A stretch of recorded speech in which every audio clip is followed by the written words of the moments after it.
All right, so good afternoon, ladies and gentlemen. We are waiting on them to begin the budget presentation. I hope that this man doesn't come here and be late, while at the same time going to give us another 5-hour budget presentation that does not make any sense. You understand? Either way, I anticipate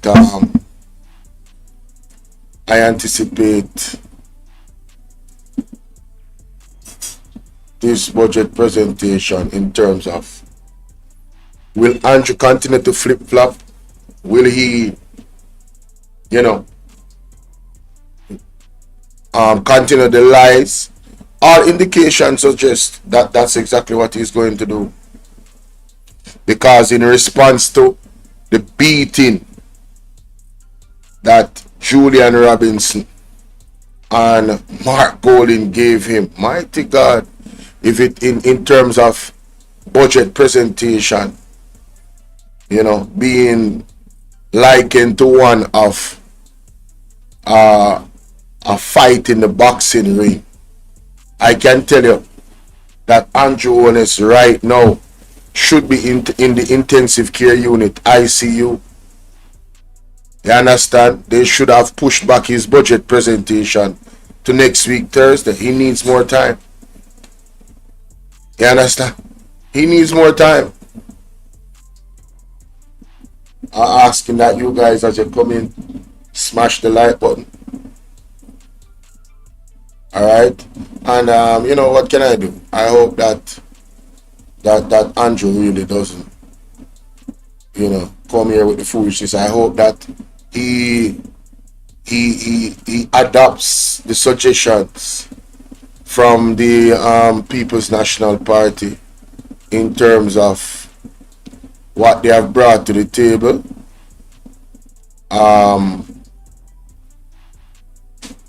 They did not just criticize the government, they also came with real solutions to assist the process of nation building, and very credible, solid solution based off data,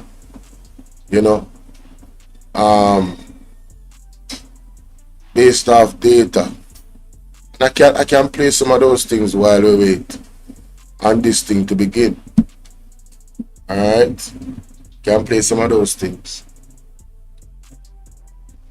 I love how Mark Golding is using his social media page to trip up these ideas. I'm gonna go to some of them. And he had a video that he put out, ladies and gentlemen, I'm telling you, in terms of what the country needs and how we need to move forward. He put out a video on his TikTok, and I really appreciate it. I really appreciate it personally, because he gets it. He gets what the core. See, this is it right here. Jamaica is destined for greatness, but something has gone wrong in our society. Yes. The respect we once showed our neighbors, the care we took in our communities, the simple decency of looking out for one another, these basic rules of a good life are fraying. We see it and feel it all around us every day. We must change this before it's too late. Building back better is not just about roofs and roads. It's about restoring the fabric of our society. Integrity over corruption, community over selfishness, building a caring and loving society. Right. That is why we call for a national movement to restore the moral foundations of our country. Not led by politicians, but by spiritual and civic leaders, and by each of you. When we repair how we treat each other, everything good becomes possible. A stronger Jamaica, a kinder Jamaica, and a better Jamaica for us all. Come on now, talk to me. Jamaica is destined for greatness, but something has gone wrong in our society. That is it. The respect we once showed our neighbors, the care we took in our communities, the simple decency of looking out for one another, These basic rules of a good life are freeing. We see it and feel it all around us every day. We must change this before it's too late. Building back better is not just about roofs and roads. It's about restoring the fabric of our society. Integrity over corruption. Community over selfishness. Integrity over corruption. Community over selfishness. On the like and share the video, ladies and gentlemen. Make you go and listen to the real man. You understand? The real leader. Mark Jefferson Golden. Building a caring and loving society. That is why we call for a national movement to restore the moral foundations of our country. That's right. Not led by politicians, No. but by spiritual and civic leaders and by each of you. Yes. When we repair how we treat each other, everything good becomes possible. That's right. A stronger Jamaica, a kinder Jamaica, and a better Jamaica for us all. I tell you, man, one Mark Golden, what a powerful message. In Jamaica, that is at the core of what we need. The Prime Minister did not even hint at, much less disclose, his intention to take the massive salary increase that he claimed he had given up when the heat reached him after Nigel Clark announced this massive salary increase on May 16th. Legal advice. I don't deserve this. Okay, The truth of the matter is, Start now. Alright, we'll go over there. Start now, Jamaica. Start now. I'll mute myself. Get this thing up on the road. Alright? We talk it out, not fight it out. Call 888 Justice today. The following is brought to you by the Office of the Prime Minister. That is why we have removed all fees for every Jamaican accessing training through the Heart NSTA Trust. So, whatever you desire training in, food and hospitality, beauty and cosmetology, housekeeping and hotel management, welding, carpentry, masonry, or any of the dozens of programs Heart offers, you can enroll completely free and change your life. We are building Jamaica. The proceeding was brought to you by the Office of the Prime Minister. Thank you for stopping by and diving into Jamaica's incredible military history. In partnership with the Jamaica Defense Force, we've created this special online exhibition to celebrate the courage, sacrifice, and heroism of our nation's defenders. Get ready to explore stories of bravery, proud moments, and remarkable achievements, all from the comfort of your own home. We invite you to immerse yourself in Jamaica's military heritage and discover the legacy of those who serve. Enjoy the journey.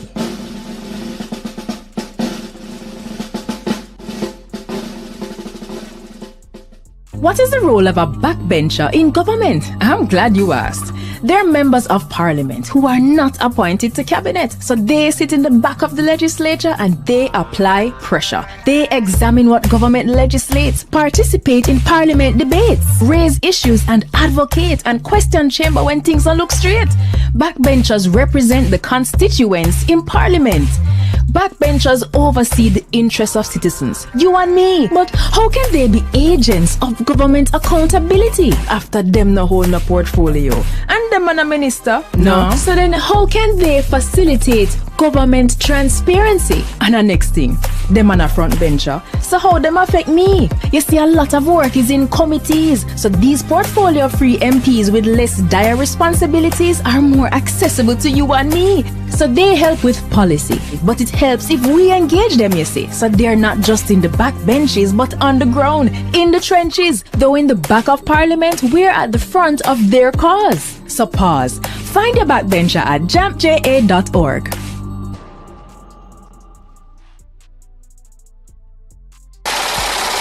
$1.4 trillion. That's how much the government plans to spend this fiscal year. Watch PBCJ's live coverage of the budget debate, March 10 to March 24, as the government outlines financial plans for the upcoming fiscal year, detailing funding for health, education, national security, social security, food security, and infrastructure. The budget debate They serve as a performance assessment of the previous year and a public declaration of our leaders' intended priorities. Watch the budget debate on our television station. Join the discussion on social media, live on the People's Station, PBCJ. As an inner city youth, I'm a duty to know the laws and my rights. These laws affect all our self-interest and safety. The law says throwing garbage in public places or on other premises without consent will lead to prosecution. But see it online. I know my laws and my rights. Do you? Know your laws. Know your rights. Respect you. Join your big sister Raquel as she reintroduces the cast of Vibrations and their educational adventures to the screen. See Ronson and the gang experience the world of first-hand through interviews and interactions. Vibrations, where kids are taught about the world from someone they can relate to. Join us every Friday at 3:30 p.m. to hang out with your big sister Raquel and the kids of Vibrations. Right here on PBCJ, the People's Station. Me, I go show them my way of justice. I'm abused. I need legal advice. I don't deserve this. The truth of the matter is, justice there for all of it. The Ministry of Justice has trained more than 5,600 persons in restorative justice practices. More than 200,000 victims have been supported by the victim services. Legal aid has reached thousands island. Make we talk it. Oh, justice there for all away. They know justice there for all away, and so much people are. Walk on with them people. Report 2 consecutive years of reduction in major crimes and murders, with a significant reduction of almost 20% in murders for 2024. Between January 2022 and January 2025, we have reduced murders by 51%, and January 2025 had the lowest monthly murder count since September 2014. Our efforts have also resulted in the reduction of active gangs by 50%. We continue to increase firearm seizures, and in more communities, we are experiencing less violence. We will realize our vision of Jamaica as the place of choice to live, work, do business, raise families, and retire in peace and prosperity. The proceeding was brought to you by the Office of the Prime Minister. So who keeps our taxpayer money in check? Well, the PAC and PAAC help watch over the country's budget. And one might sound like it just have an extra A, but they're way different. Here's how. The PAAC and PAC are two committees that watch the money. The Public Accounts Committee reviews government projects after them close. They do a post-audit check to see what problems arose with the costs and call officials to explain decisions that cause budget mismanagement. And then they recommend corrective action. So the problem will happen from when, not happen again. But what about the money we are spending right now? The PAAC. That's how Public Administration and Appropriations Committee pretty much means your money will protect as it happen, we check. While projects go on, things are accurate. As government spend the nation's budget, PAAC reviews it. They examine proposals and summon officials to find problems before them don't use it. So the PAC and PAAC are two parliamentary committees that watch over the country's wallet to protect the budget and keep it in check. And you can get involved. Just visit jampja.org.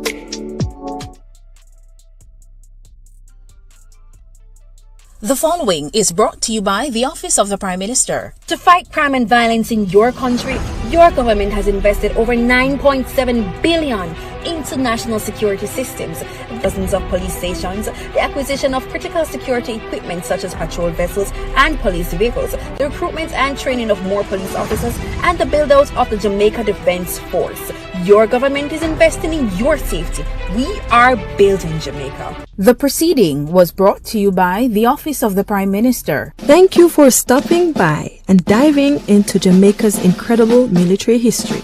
In partnership with the Jamaica Defence Force, we've created this special online exhibition to celebrate the courage, sacrifice, and heroism of our nation's defenders. Get ready to explore stories of bravery, proud moments, and remarkable achievements. all from the comfort of your own home. We invite you to immerse yourself in Jamaica's military heritage and discover the legacy of those who serve. Enjoy the journey.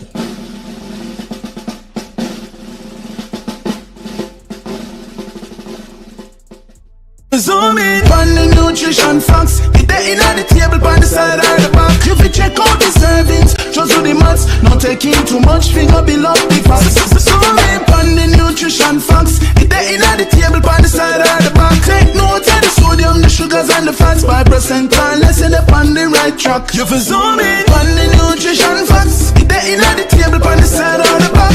Vitamins, minerals and vitamin 2, 20% and more that good for you. You fi zoom in. Check the nutrition facts. You check the nutrition facts. You check the nutrition facts. Less sugar, less salt, intake and less fat. You A message from the Ministry of Health and Wellness, Jamaica Moves, the Heart Foundation of Jamaica, the National Health Fund, and JAMAICA. Peace begins with us.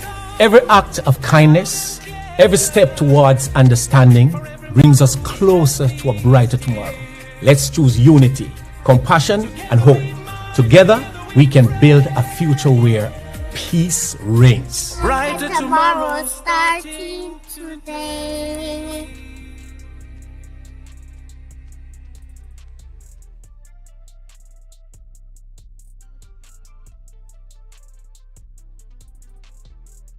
Hey, I'm Abijah, the Roots Man.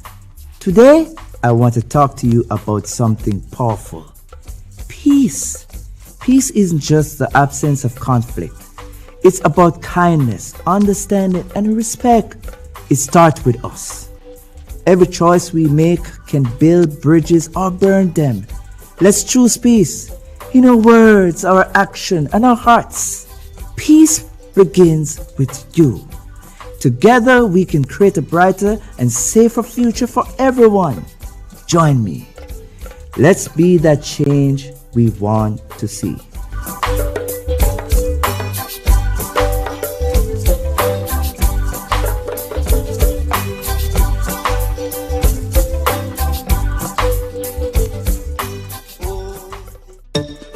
Each year, the Jamaican Parliament approves billions in tax dollars to buy goods and services for Jamaicans. Awarding contracts to private companies to provide public goods and services is called public procurement, and it is a major hotspot for corruption. Can citizens spot the red flags in public procurement and help the government protect our taxes? Yes, they can, and here are 6 to watch for. Direct contracting. When contracts are frequently awarded to one supplier without other companies competing to offer a better price and quality, we usually end up paying more and getting less. Contract splintering. Big projects need big money and higher level approvals.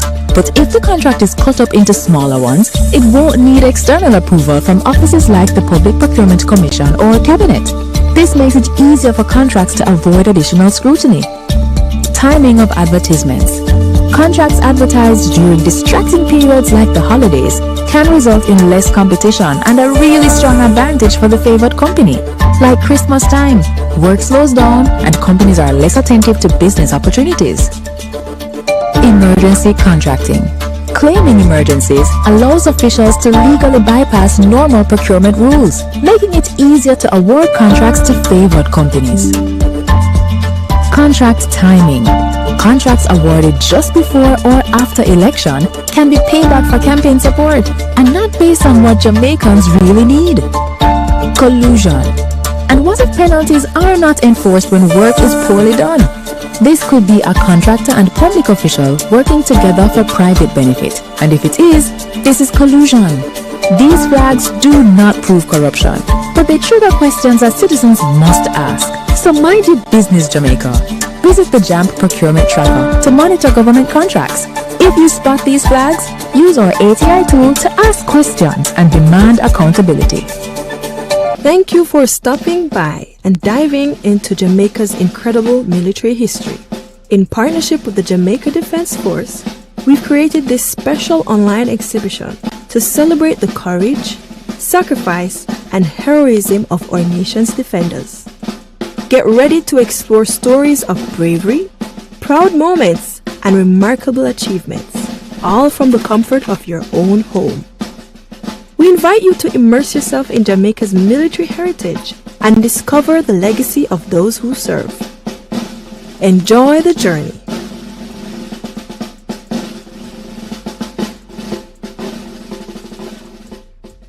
Cook it up and make we steam it.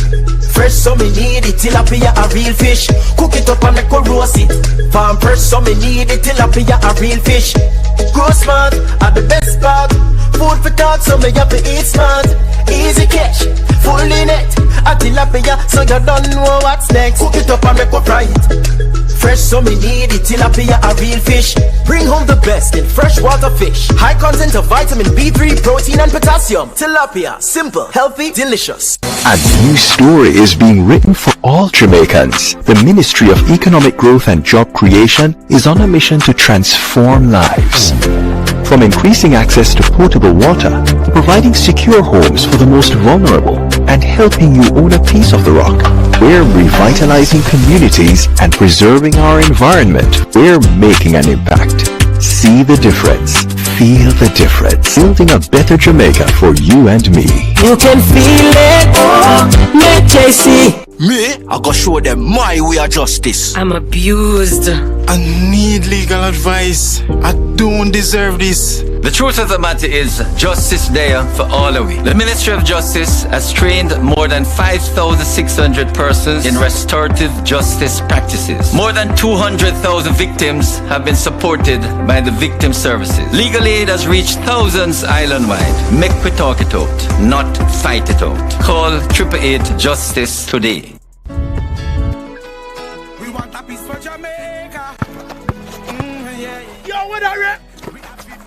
Oh man, none of that. Yo, no brother, no man. Can I see you ever play ref? Dirty game, yeah, man. But I look a bad game. No, I said place when you come from, brother, I want to live good, man.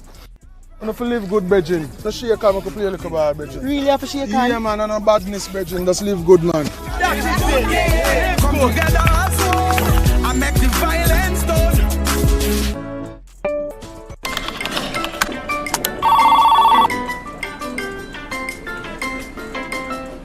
Once upon a time in a Caribbean island known for its rich culture and natural beauty, lived a group of people who were buried in piles and piles and more piles of paper. Papers spanning back to the start of time. Then came a bright idea, harnessing technology to work smarter and not harder. The government of Jamaica is improving its operations to serve citizens better. Many services are now available online, and there's more to come. The government of Jamaica, building a better public sector for all. Hey, just a reminder, your mental health is just as important as your physical health. If you're feeling overwhelmed, try talking to a trusted friend or family member. You don't have to go through it alone. Motorists, as Minister of Justice, I appeal to you, obey the road code, pay your ticket on time, and only go to court if the ticket is being contested. Close to 80% of matters coming to the parish courts are for traffic breaches. Let's work together to make our roads safe and ease the burden on our courts. Join your big sister Raquel as she reintroduces the cast of Vibrations and their educational adventures to the screen. See Ronson and the gang experience the world firsthand through interviews and interactions.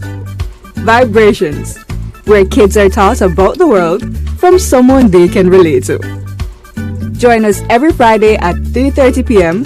to hang out with your big sister Raquel and the kids of Vibrations. Right here on PBCJ, the People Station. Cook it up and make we steam it. Fresh so me need it, tilapia a real fish. Cook it up and make we roast it. Farm fresh so me need it, tilapia a real fish. Grow smart, are the best part. Food for thought, so me have to eat smart. easy catch, full in it. A tilapia, so you don't know what's next. Cook it up and make up fry it. Fresh, so me need it. Tilapia, a real fish. Bring home the best in freshwater fish. High content of vitamin B3, protein and potassium. Tilapia, simple, healthy, delicious. Most Jamaicans will tell you corruption in politics is deep-rooted, and that's just so it's said, and nothing can do about that. But actually, there is, and another 152 countries are doing it. It's called asset declaration, and it works best where citizens themselves understand it and help to ensure the law is enforced. Corruption happens when public officials abuse their power to benefit themselves, family, or associates. Jamaica's Integrity Commission Act was designed to prevent corruption, and here are 5 things you should know. 1. Under this law, every year MPs and senators must report what they earn, own, and owe, and if they don't, they'll be sanctioned. 2. Their report must include the same kind of information for their wife or husband and children. 3.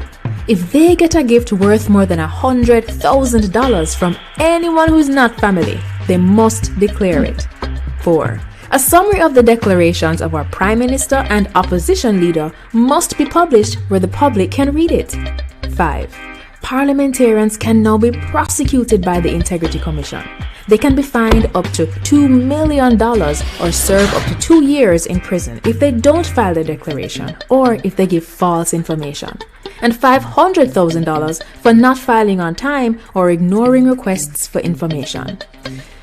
Unfortunately, our parliamentarians made changes that prevent the public from knowing when they've broken the law or when they're being investigated.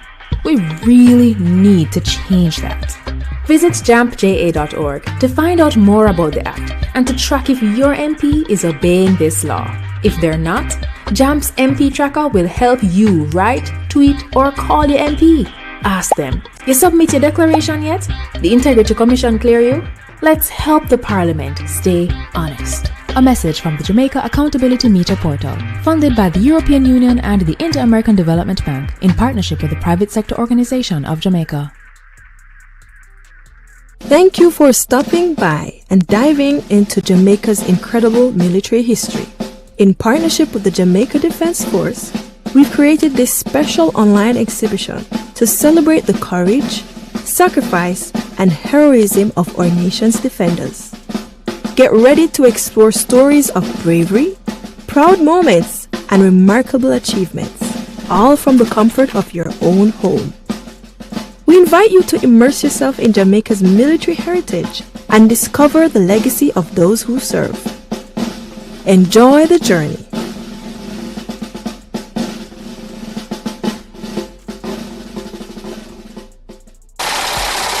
$1.4 trillion.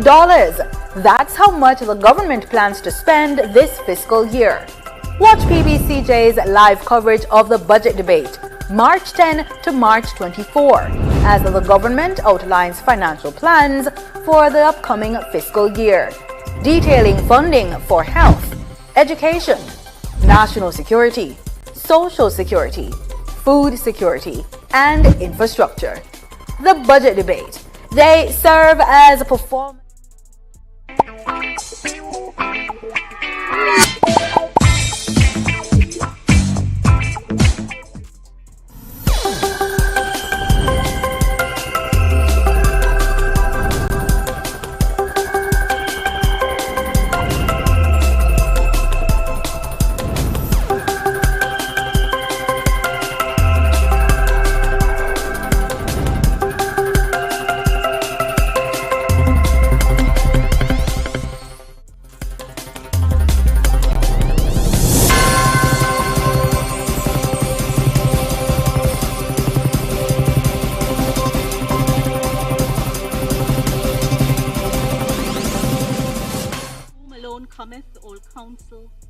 Wisdom and understanding. We thine unworthy servants here gathered together in thy name, do most humbly beseech thee to send down thy heavenly wisdom from above, to direct and guide us in all our consultations.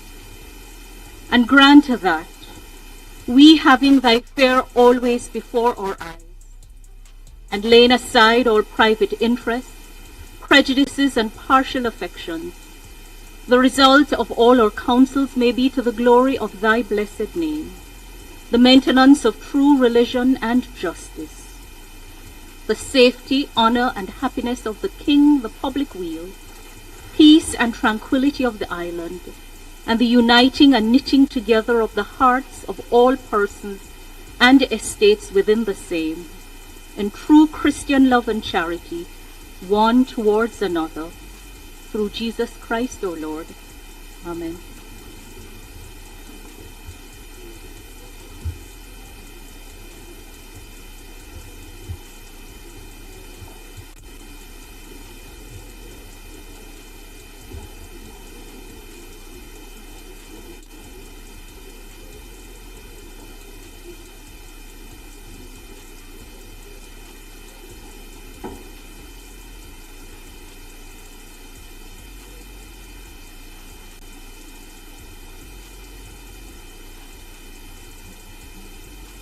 You may be seated.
This Honorable House now resumes its sitting. I wish to welcome all members and those in attendance a warm and pleasant good afternoon to this sitting of the House of Representatives for Thursday, March 19, 2026. Today we resume what has been a spirited and engaging budget debate. We will hear from the Most Honorable Prime Minister, who will make his contribution to the debate today.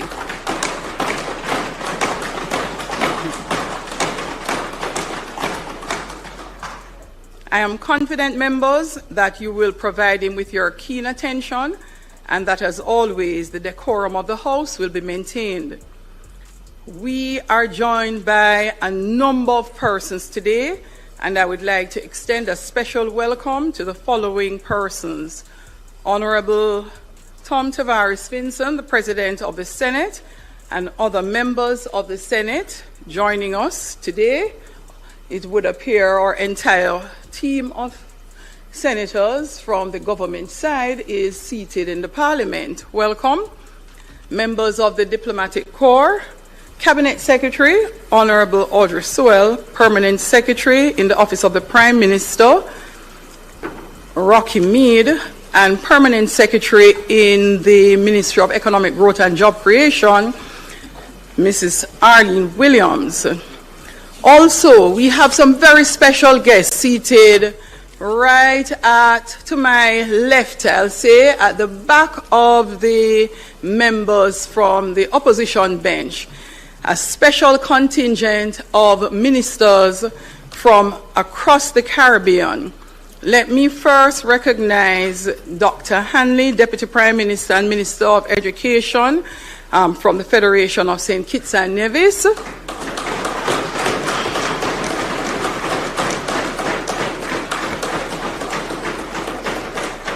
Honorable Sonia Parag, Minister of Education. She's from the Cooperative Republic of Ghana. Also, Honorable Chad Blackman from Barbados. Honorable Octavia Alfred, who joins us from the Dominica Republic.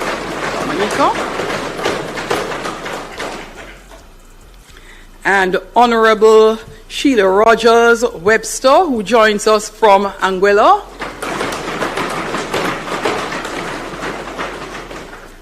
Honorable Danny Butcher, who joins us from St. Lucia. Honorable Philip Jackson, who joins us from St. Vincent and the Grenadines. And Mrs. Lorraine St. Louis Need, Permanent Secretary, who joins us from Grenada. I'll make special welcome and mention of Dr. Wayne Wesley, who is the CEO and Registrar for the Caribbean Examination Council, who is also with us today. I hope I have not left anyone out. Let me say to the special seated guest from St. Andrew West Central, welcome on behalf of your Member of Parliament, the constituency of the Prime Minister. To all who are packed in the chamber and in the gallery today, I hope you will enjoy today's proceedings. And for all those who have joined us across the country on the various social media platforms, be it PBCJ Live or traditional media, I trust and hope that you will find today's proceedings interesting and informative. Clerk, call of the roll.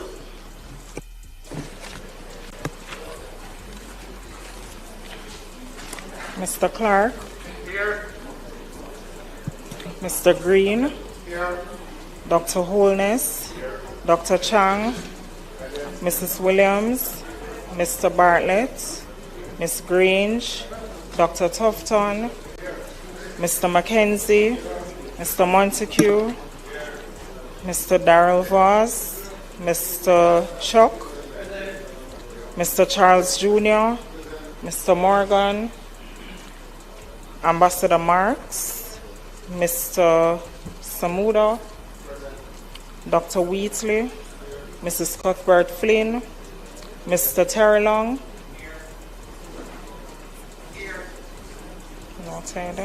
Mr. Whittle, Mrs. Dalrymple Filbert, Miss Morrison, Miss Lee,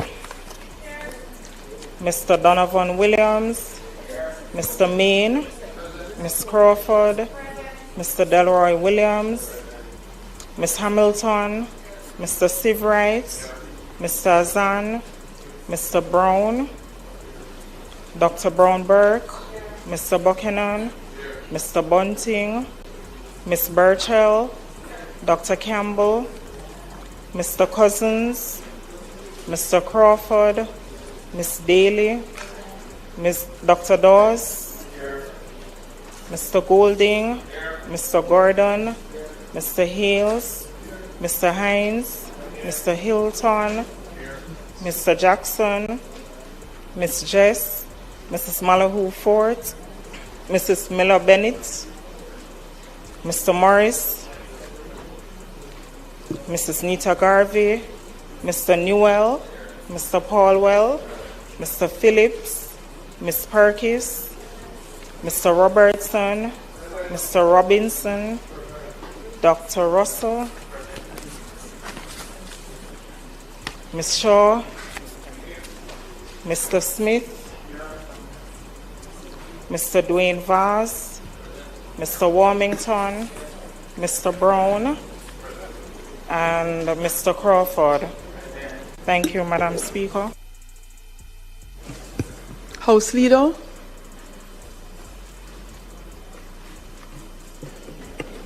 Madam Speaker, could we go through the agenda straight to public business? Thank you, House Leader. Statement by ministers, announcements, bill brought from the Senate, petitions, papers, reports from committees, notices of motions given orally, questions and answers to questions, motions that may be made at the commencement of public business requiring notice, motions relating to the sitting of the House, motions for leave to introduce bills, presentation of bills without leave of the House, first obtained, public business. House Leader. Madam Speaker, let me join you in welcoming the Ministers of Education from our Caribbean family, also members of the Diplomatic Corps who have joined us, the Cabinet Secretary, and the various permanent secretaries and heads of agencies. Madam Speaker, today the budget debate will continue with the contribution from our Prime Minister, who successfully navigated us through COVID, successfully navigated us through Hurricane Beryl, and will successfully navigate us through Hurricane Melissa. Madam Speaker, I ask that the standing orders be suspended to allow the Prime Minister to complete his presentation without time restriction. Thank you, House Leader. As we have done for all in this segment, the budget debate, the question is that the time limit be suspended so that it allows the Prime Minister to complete his presentation. Those in favour? Aye. Those against? The ayes have it. Thank you. Prime Minister, the Honourable Andrew Michael Holness.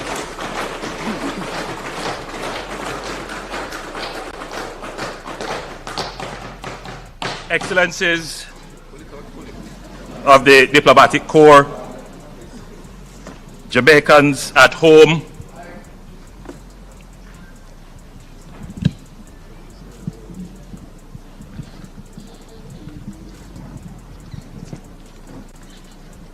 Excellencies of the Diplomatic Corps, Jamaicans at home and in the diaspora listening, watching and following on various media platforms, distinguished ladies and gentlemen in the gallery,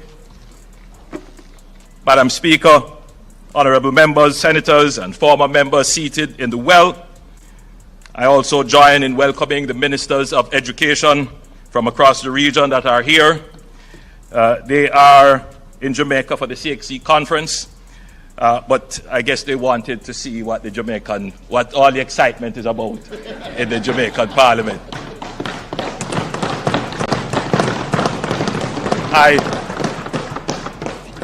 I welcome you not only as Prime Minister, but as a former Minister of Education. Madam Speaker, I stand before this Honourable House with a heart full of profound gratitude and a profound resolve. And I consider it a singular privilege to do this for the 11th time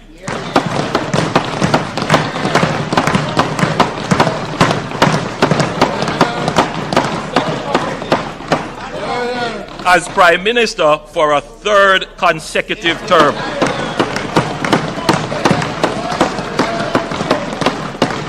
I give thanks first and foremost to the Almighty God for His grace and mercy upon this nation through the passage of Hurricane Melissa, for sparing us the full measure of what that storm was capable of, and the strength He has placed in the hearts of our people. Farmers, parents, small business owners, first responders, who rose from the rubble with a dignity and a determination that humbled me. I thank Him equally for ordering my steps across 29 years of public service.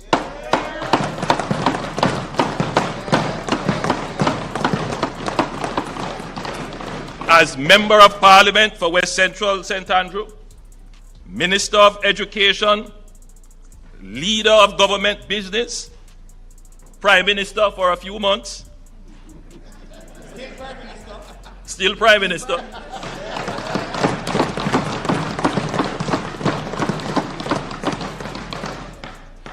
then the people's loyal leader of the opposition, and now Prime Minister once more.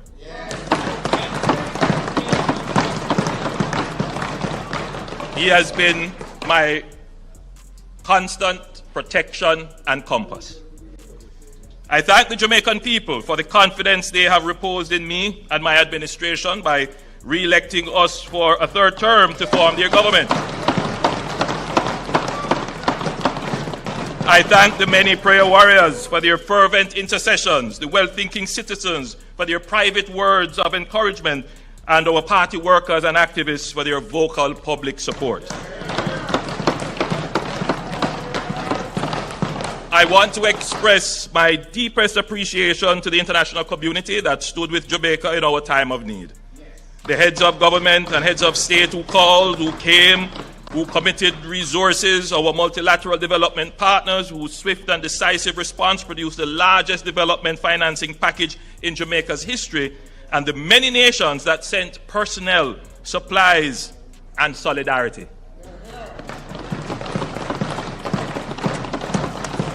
Including members of the CARICOM family who are represented here by their respective ministers of education.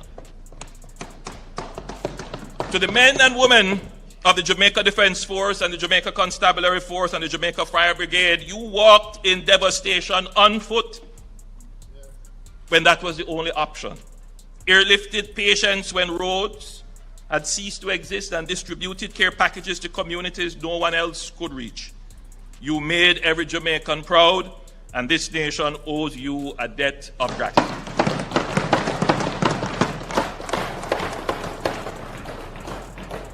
To every public servant who worked around the clock in the days and weeks following Melissa, you demonstrated public service at its finest.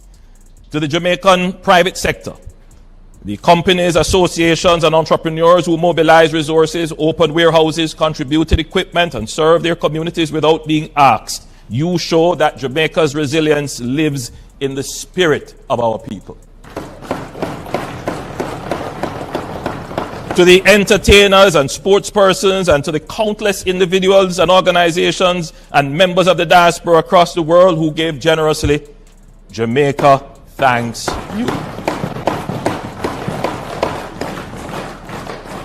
Madam Speaker, I want to commend you for your disciplined and judicious ordering of the business of this Honorable House.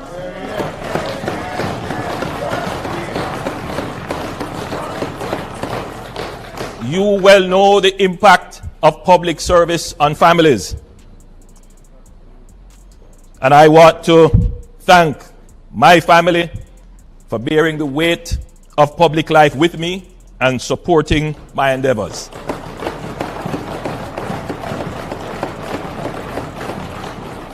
To the people of West Central St. Andrew, my extended family for 29 years, you continue to trust in me. And that is the reason why I keep serving.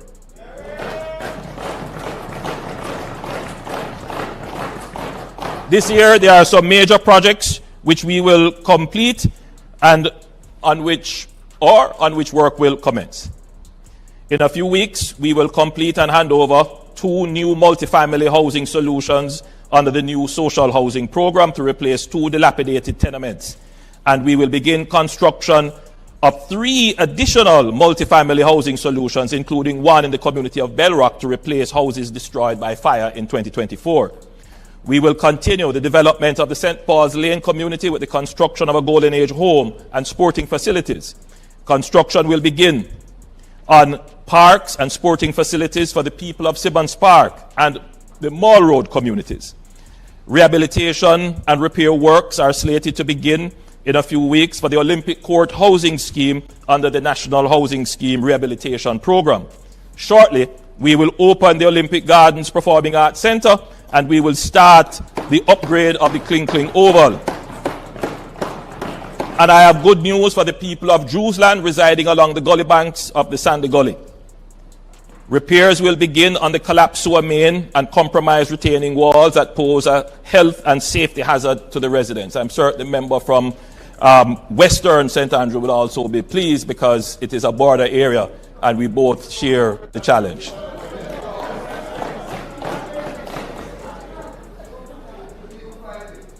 Madam Speaker, these are but a few of the rolling stock of projects on the train line of delivery for the area. Every year we are making significant investment in the communities. Crime is down, business activity is up, the Olympic Way hip strip is vibrant. There is still significant work to be done. Nevertheless, the constituency is progressing and every year is better than the year before. I want to acknowledge the newly elected councillor, Kelvin Hall, and members of the constituency executive, Miss Lynn, Miss Veronica, Miss Finey, Miss Sadie, Miss Annette, all the people, all the stalwarts, too numerous to name. I want to, Madam Speaker, I also want to acknowledge the hard-working ministers of my cabinet, the dedicated members on both sides of this honorable house who serve Jamaica with distinction every day. I want to thank my personal staff and advisors, my communications team at OPM, and the dedicated members of my security detail. Madam Speaker, I want to especially acknowledge and thank the dedicated teams at the ministries that I lead. You know, Madam Speaker, I want to thank our Cabinet Secretary, the Honorable Audrey Sewell, and the team of the Cabinet Office. It is not well known that the Cabinet Office is actually a ministry, and the Cabinet Secretary is the permanent secretary. It is a ministry. I also want to acknowledge the support of Ministers Wheatley, Marks, and Fitzhenley, and our permanent secretary, Ambassador Rocky Mead, at the Office of the Prime Minister, another ministry of government. Madam Speaker, this administration has always been serious about security. We have recently delineated the Ministry of Defense with its own administrative standing, which is anchored by the permanent secretary in the OPM, Ambassador Rocky Mead, former Chief of Defense Staff. And we did this to yield greater cross-functionality with ODPEM. I want to commend Ministers Montague and Morgan and Permanent Secretary Arlene Williams, hardworking Permanent Secretary at the Ministry of Economic Growth and Infrastructure Development. Madam Speaker, I stand here as Prime Minister, and most people would understand my job to be directing and coordinating all of government through cabinet ministers. However, I also want to point out that I stand here as a Minister of Government as well, with direct oversight of several substantial portfolio responsibilities. I don't only direct, convene, and preside, I also do the heavy lifting of ministerial work as well. Over 4 ministries.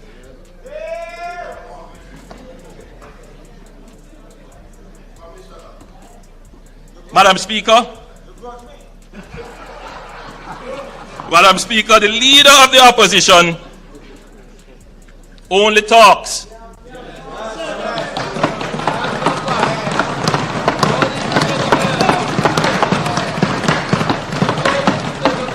I do the job of Prime Minister, and I head 4 other ministries. The leader of the opposition only talks.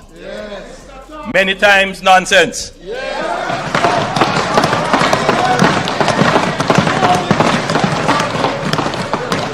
And takes home $27 million.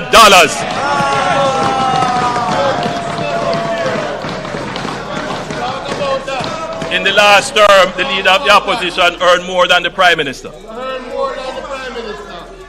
The opposition the opposition spokesman on finance, stood in this house and said the opposition has no problem with the increase in MP salaries.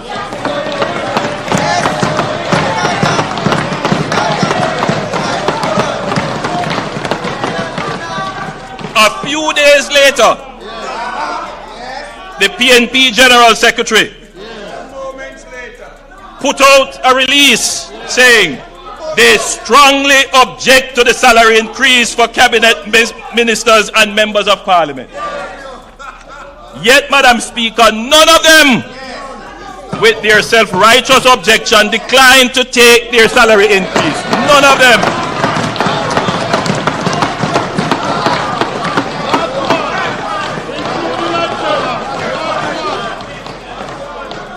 In fact, Madam Speaker, they were the first ones calling the Parliament to find out the amount of their retroactive pay.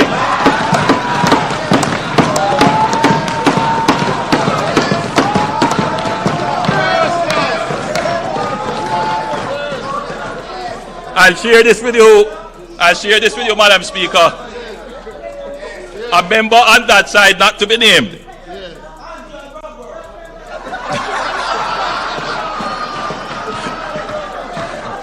a member on that side, not to be named, obviously concerned that the public posture of the PNP could force the government to reverse the pay increase, called to say that I should ignore the statement of the PNP General Secretary and the Leader of the Opposition, as all their MPs agreed with the increase and could not survive without it.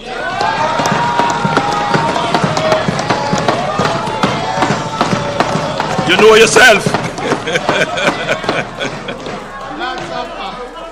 Madam Speaker, when I took the decision to forego the pay increase, I said in a widely circulated press statement, this has broader implications for not only the current holder of the office of Prime Minister, but previous Prime Ministers or their surviving spouses, and possibly future Prime Ministers. It therefore must be considered very carefully. My current decision to forego any salary increase could easily be changed by another Prime Minister in the future, or a new mandate may give an opportunity to reconsider the Prime Minister's salary. On September 3rd, 2025, Leader of the Opposition, the people of Jamaica weighed all these matters in the political scale and gave my administration a new mandate based on the work we have done to earn their confidence.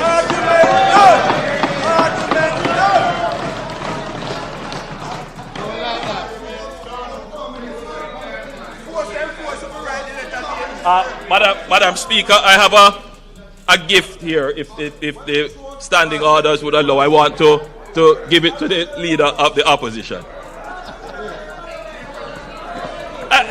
If you don't want it, that's fine. But I thought it would have been so appropriate.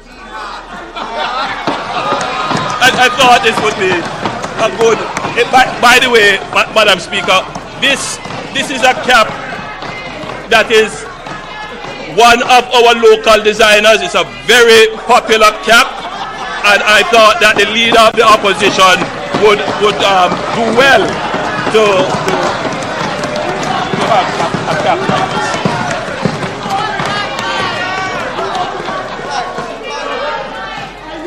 Madam Speaker,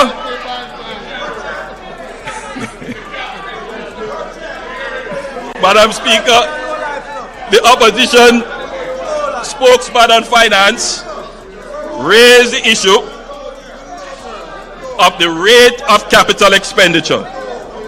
He went on to suggest that the size of the Ministry of Economic Growth and Infrastructure Development and its share of the national capital budget is a reason for slow utilization. Therefore, it should be deconstructed as a super ministry. The slow pace of utilization of the capital budget has nothing to do with the present configuration of the ministries. The cross-cutting issues of slow investment appraisal, permitting and approvals, procurement and contracting, coupled with a lack of efficient, well-resourced enterprise-scale contractors, is the cause of the low conversion of the capital budget into economic value, leading to greater levels of growth. In other words, we are an overly bureaucratic country with supply-side weaknesses which constrain our growth horizon. Despite these challenges, it must be noted that the Ministry of Economic Growth and Infrastructure Development, on average, has spent more than 97% of its capital allocation over the last 4 budgets.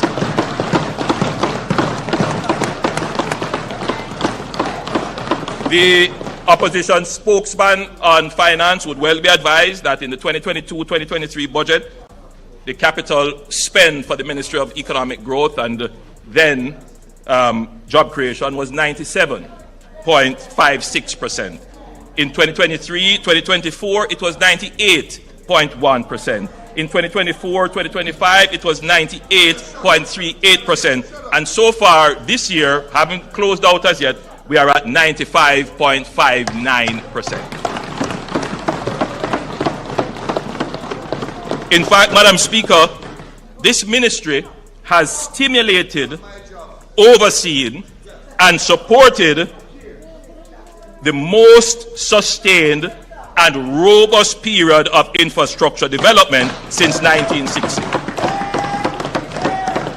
which in turn has resulted in the last decade being the most consistent and sustained period of quarterly growth in the last 30 years.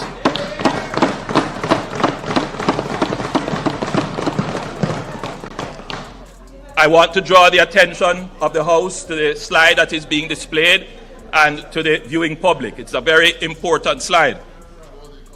The economy under the Jamaica Labour Party returned 20 consecutive quarters of growth between the last quarter of 2015 and the COVID interruption. Before that, the longest quarterly stretch was 9 quarters. So there is a fundamental change in the Jamaican economy. The only time that we have not had growth would have been the COVID impact and the burial impact. The beauty of this graph that is being displayed, this table, is the speed at which the economy recovers. So, Madam Speaker, you know, there is something that we admit up front. This is not the growth rate that we would like to see. It's still very low. Nobody debates that. But, Madam Speaker, it is better than episodic growth. It is better than long periods of no growth. To get to growth, Madam Speaker, 2 things are necessary. They're not sufficient, but necessary. The first is to get to growth, Madam Speaker.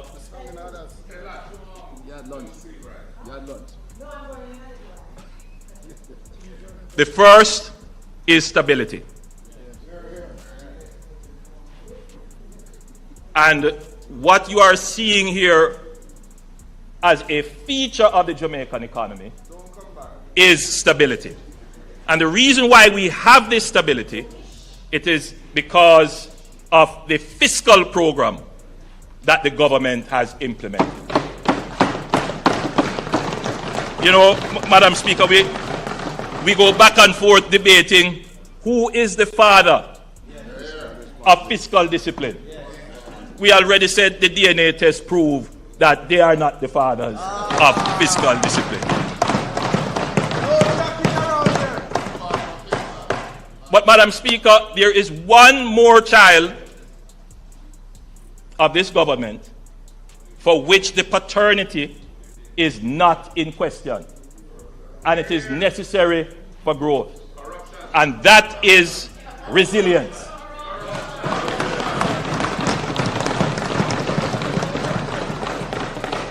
Madam Speaker, the author of Jamaica's resilient economic performance is this administration.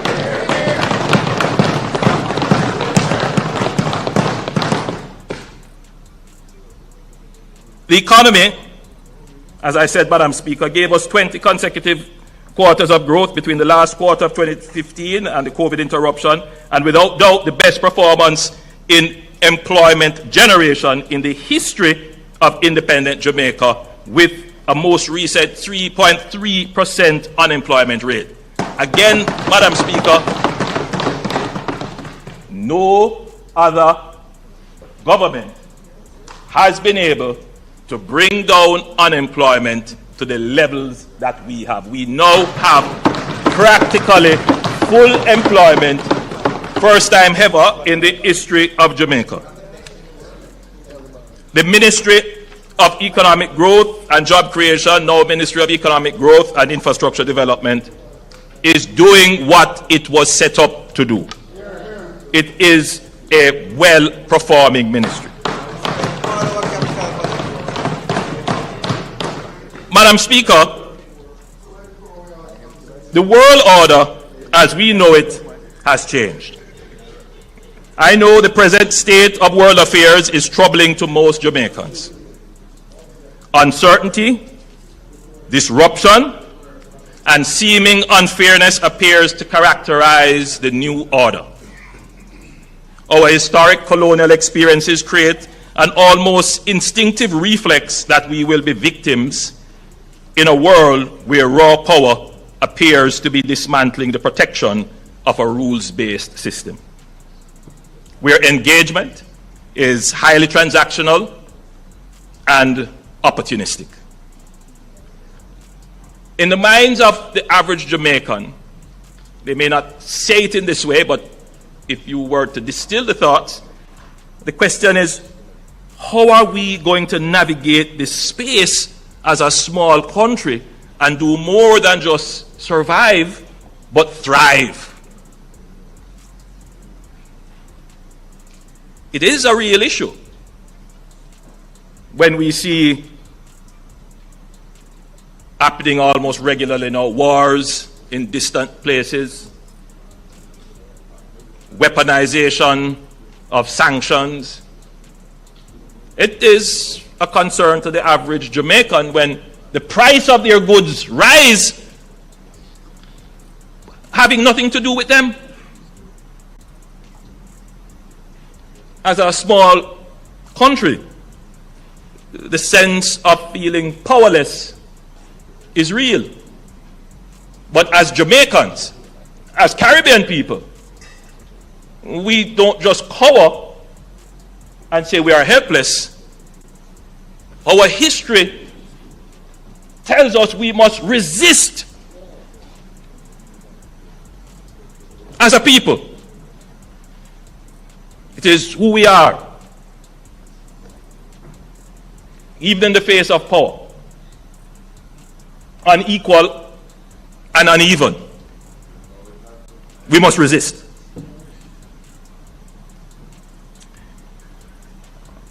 I think the first strategy, however, Madam Speaker, is that we must learn from our past. It is not the first time that the global order has changed in profound ways. We could go back to the Napoleonic era, but we won't go that far. Let's go to the post-World War II era, 1945 to 1950, when the actual multilateral system that exists now was formed. Born out of the ashes of global conflict, it is the most decisive and extensive ordering of global affairs in modern history. The United States of America and the Allied powers constructed a global order anchored on the formation of the IMF, the World Bank, the United Nations, and the General Agreement on Tariffs and Trade, GATT, which we now call the WTO. This multilateral order drastically reduced interstate conflict and enabled unprecedented economic growth over the last 80 years. It is not perfect, but it is better than anything that existed before. Madam Speaker, while multilateral rules-based institutions were being established, two other developments were happening in parallel. Many other developments were happening, but I want to focus on just two. The first is the emergence of what is called a bipolar power structure, which we generally call, at the time when it was emerging, the Cold War. Two superpowers, the United States and the Soviet Union. Between 1947 and 1991, the world split into two completing blocks, the US-led Western Bloc and the Soviet-led Eastern Bloc, each with its own military alliances, economic systems, and ideological frameworks. The second process, Madam Speaker, was the process of decolonization. And this was accelerating. Empires could no longer afford their colonies. Resistance against colonialism internally increased, moving dozens of states to independence across the world. Asia in the 1940s through to the 1950s. Africa in the 1950s through to the 1970s. And the Caribbean in the 1960s through to the 1980s. The United Nations started in 1945 with 51 countries. Today, it has 193 countries. Newly independent states joining this new rules-based multilateral system essentially created a third bloc. And you would hear these terms being used, I certainly heard it when I was growing up, referring to this third bloc as the third world. So the new system of global order, when it emerged with two blocks, the Western Bloc, the Eastern Bloc, divided by a Cold War, a process of decolonization which gave states independence, creating a third bloc. Madam Speaker, the multilateral system afforded newly independent nations like Jamaica a voice and a vote. That was very important in the multilateral system. A voice and a vote. But, Madam Speaker, we had no power.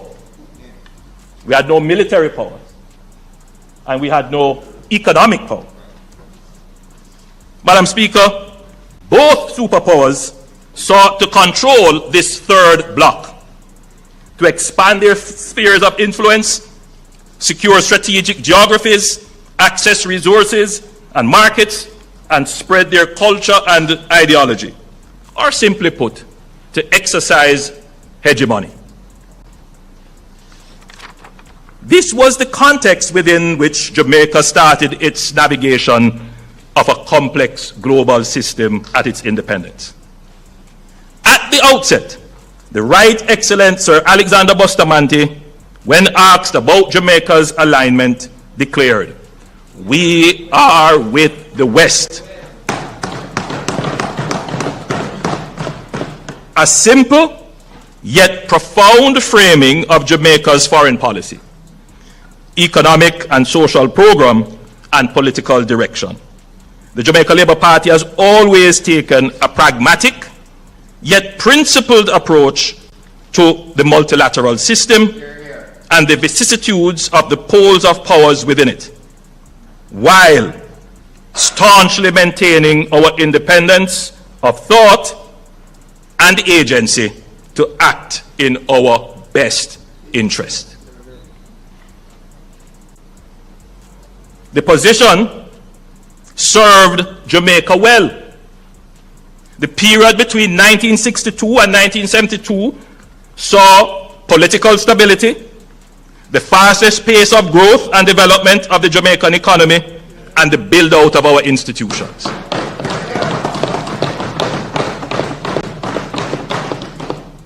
Madam Speaker, the period 1972 to 1980 of the Cold War era, the PNP government under Prime Minister Michael Manley changed Jamaica's political, economic, and social development policy and trajectory to democratic socialism, which also informed a change in Jamaica's foreign policy outlook. During that period, Jamaica joined the non-aligned movement and pursued relations with other socialist and communist countries of the Eastern Bloc, including Cuba. This was a fundamental and consequential shift based on an almost fanciful ideological aspiration. It placed us in the crossfire of a power struggle between superpowers which was not in our interest and had negative consequences domestically.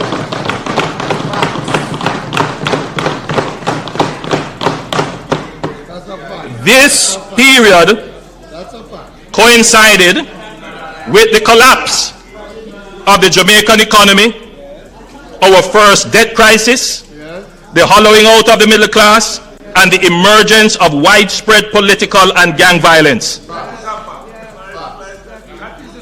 Many of the challenges we face today are anchored in that period of our history.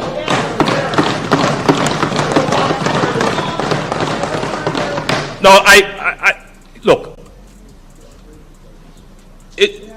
I know what I have said here is going to stir up our antsness, because people do feel very strongly about this period, but I don't think it is ventilated enough.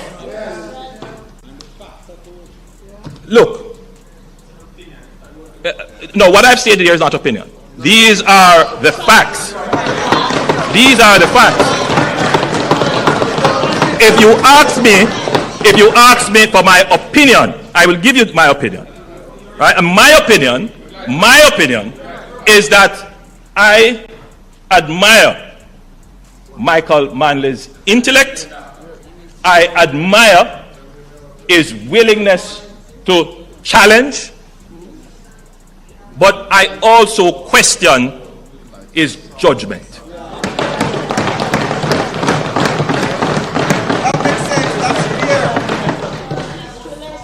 Madam Speaker, as it turned out,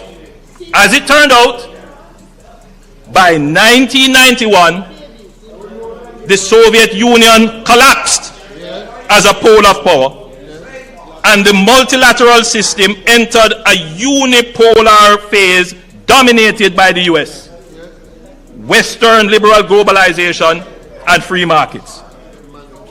The global socialist experiment for which the PNP diverted Jamaica had been defeated and proven to be the wrong path to be pursued.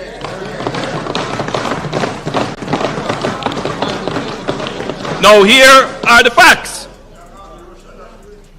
Michael Manley, and this is part of why I admire him as well, would come back to power a reformed man in 1989, abandoning the policy of democratic socialism, embracing the IMF, liberalization, privatization, free markets, and pursuing closer ties with the United States.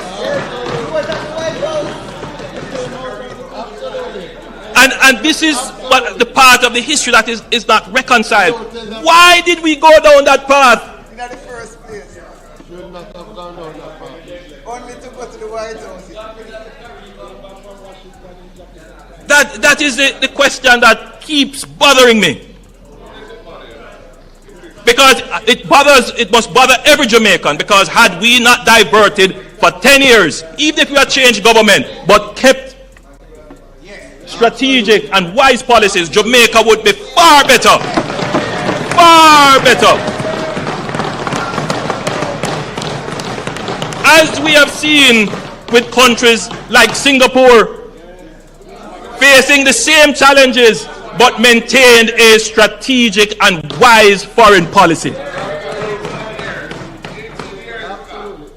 a capitalist, 18 years as a capitalist.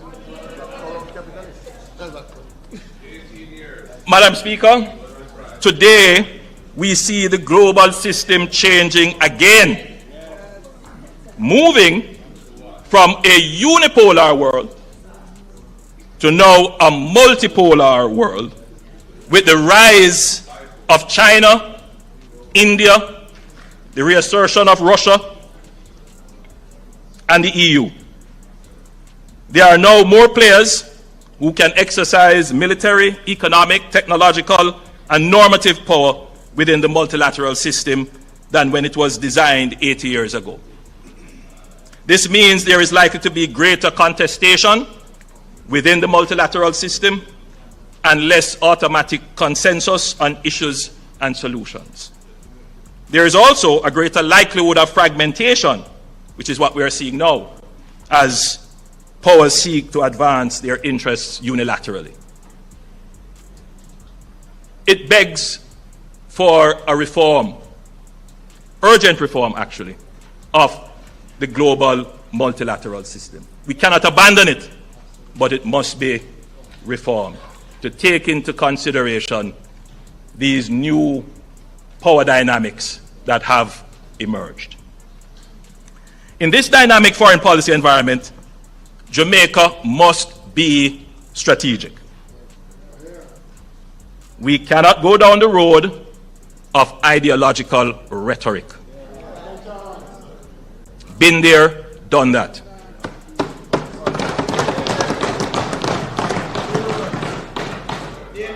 Foreign policy is about having a clear framework of principles and values within which we pursue our interests, while treating with the interests and powers of others with whom we engage.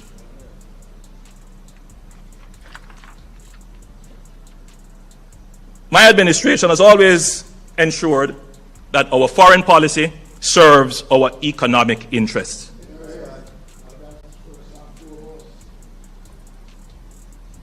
Whatever I do must make sure that Jamaica can recover quickly, that the person in Westmoreland whose house has not yet been restored, that the chances of a quick restoration is not hampered.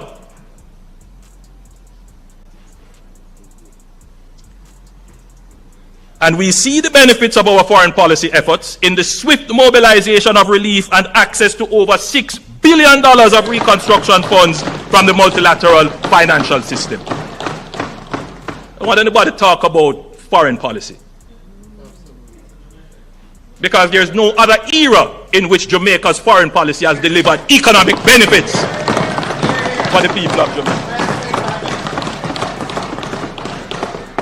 A strong multilateral system is in Jamaica's interest, and we will always do our part to ensure it works. The essence of agency is that you act on your own will. As a responsible member of the global community, Jamaica will always take the necessary action to be compliant with all our obligations under the multilateral system. Nobody has to put sanction on us or force us, because we have agency. The country would have seen this in our actions when our actions caused us to be removed from the FATF and the AML-CTF grey list in 2024. grey list, the way our structure and system was, it was reviewed. We ended up on the grey list. Every member of the government worked very hard, including members of the opposition, to pass the necessary legislation, make the necessary policy changes. I mean, there were those saying that these, imperialists imposing global financial things on us, make we resist it. And what? Lose access to the international banking system?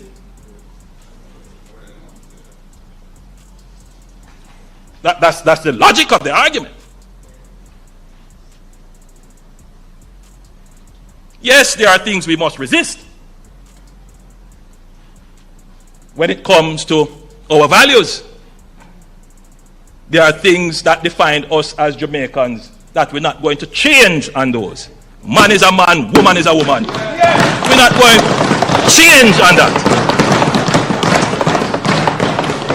So we do. But we look at the things that are also in our economic interest. All right. So, Madam Speaker, similarly, when concerns were raised with the government of Jamaica by the United States regarding the Cuban medical mission more than a year ago, I want you to pay attention to that. More than a year ago, we reviewed the program against our laws and the various multilateral conventions under which we have obligations. And let me say from the outset that the Cuban medical mission has been beneficial to the people of Jamaica.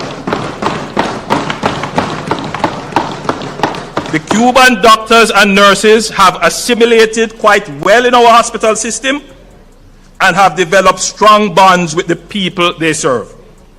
I can say that Jamaicans love them and want them to stay. However, there were some aspects of the program which were brought to the attention of the Cuban counterparts, our Cuban counterparts, to include how personnel were paid, that run counter to our own laws and several international conventions. We were hopeful that adjustments could be made to the program to make it compliant and that we could have reached some agreement where we could continue to have the direct services of the Cuban health professionals who are here.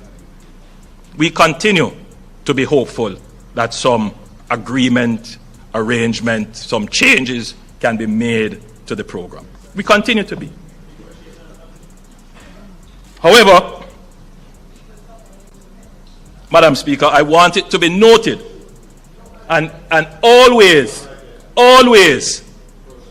acknowledged in the debate that every year since I have been Prime Minister and before, in this House, we have debated motions on the embargo on Cuba. Yes, my administration did that. Carrying on the position of the PNP administration and the JLP administration before and the PNP administration before. So this notion about abandoning friends and look here, man. Keep that in the 70s.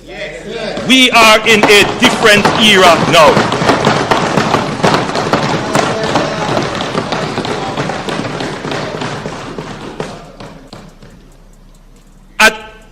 All my speeches to the UN General Assembly, there are a few lines in there about Cuba and the embargo.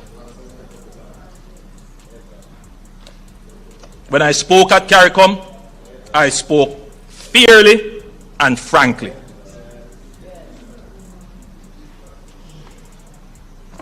As our closest neighbor, we are concerned for the situation in Cuba. Through CARICOM, Jamaica will do its part to offer support for our brothers and sisters in Cuba. We take note of press reports that talks have opened between Cuba and the United States. This is a moment for reform and reset, and we are hopeful for a positive outcome.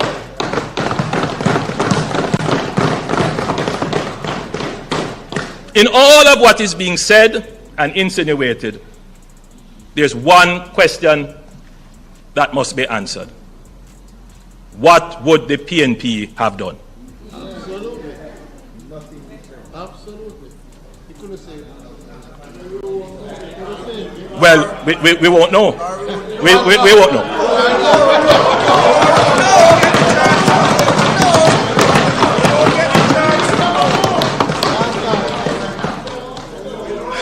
Madam Speaker, there are moments in the life of a nation that test not only our systems but our soul. Hurricane Melissa was one such moment.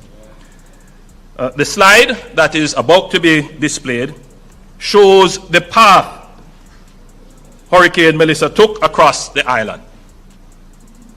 Hurricanes are becoming more frequent and more intense. And I want the country, members of Parliament, the guests here to internalize what I'm about to say. In the 65 years since 1960, the Atlantic has produced 799 recorded storms in the last 65 years. Remarkably, 201 of them, or a quarter, occurred in the last decade. Of the 34 Category 5 hurricanes recorded since 1960, 14, or roughly 38% of them, have occurred since 2015. If that is not showing you that the climate is changing. Meteorologists describe Melissa as the strongest tropical cyclone the Earth is physically capable of producing, a storm at the limits of nature's fury. When the winds finally settled and the rain relented, what greeted us in western parishes was not merely damage, it was devastation of a kind that defies description. Madam Speaker, I have seen photographs of Hiroshima, the haunting, flattened silence after the atomic bomb fell in August 1945. A city reduced in a single moment to ash. When I traveled through St. Elizabeth and Westmoreland in the days after Melissa, I understood viscerally what that kind of erasure looks like. And yet, Jamaica did not fall. We were tested at the very limits of nature's power, and we did not break. Our economy held, our institutions functioned, and our people adapted. In those same parishes, even as debris still lay heavy across the land, I met farmers already planning their next planting.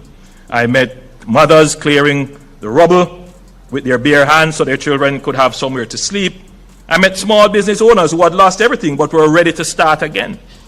In those moments, I felt something that no storm on earth can touch. The quiet, indestructible resolve of a people who have never,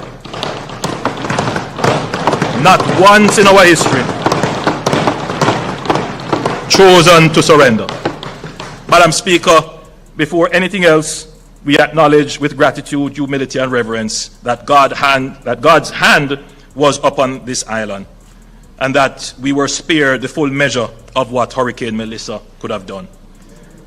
But alongside grace, Proverbs 22 verse 3 tells us that a prudent man foresees danger and takes precaution. Jamaica took precautions, not only in the hours before landfall, but in the years before the storm. Madam Speaker, when Melissa was still days away, shelters were activated, evacuation orders were issued, and emergency communications tested.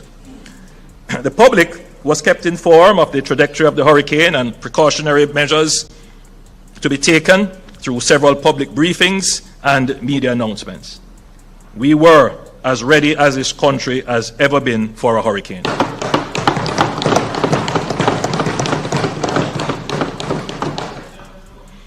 The investment this government has made in our security forces over the past decade, expanding personnel, equipment and technology, growing our helicopter fleet, which turned out to be a very wise investment, strengthening our offshore patrol vessels, deepening our engineering and logistics capacity, paid dividends in those critical hours and days after Melissa struck.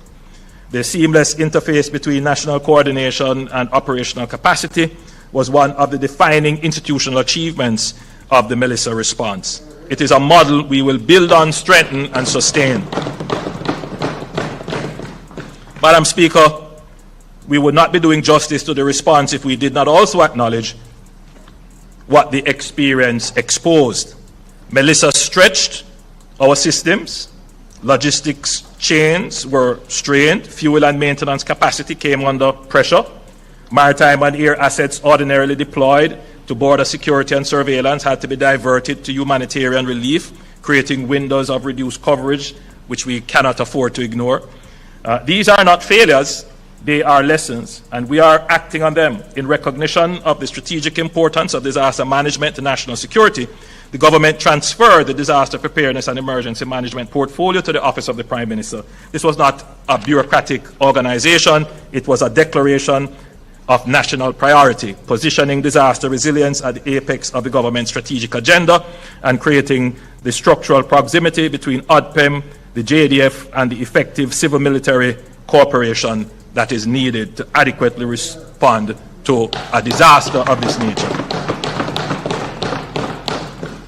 As we strengthen ODPEM, we are not seeking to contain within its walls every capability Jamaica needs to manage disasters. ODPEM's effectiveness going forward will rest on the quality of its coordination with the full ecosystem of national capability, drawing on the entities with experience in digital infrastructure, cybersecurity resilience, geospatial data mapping, and spatial analytics.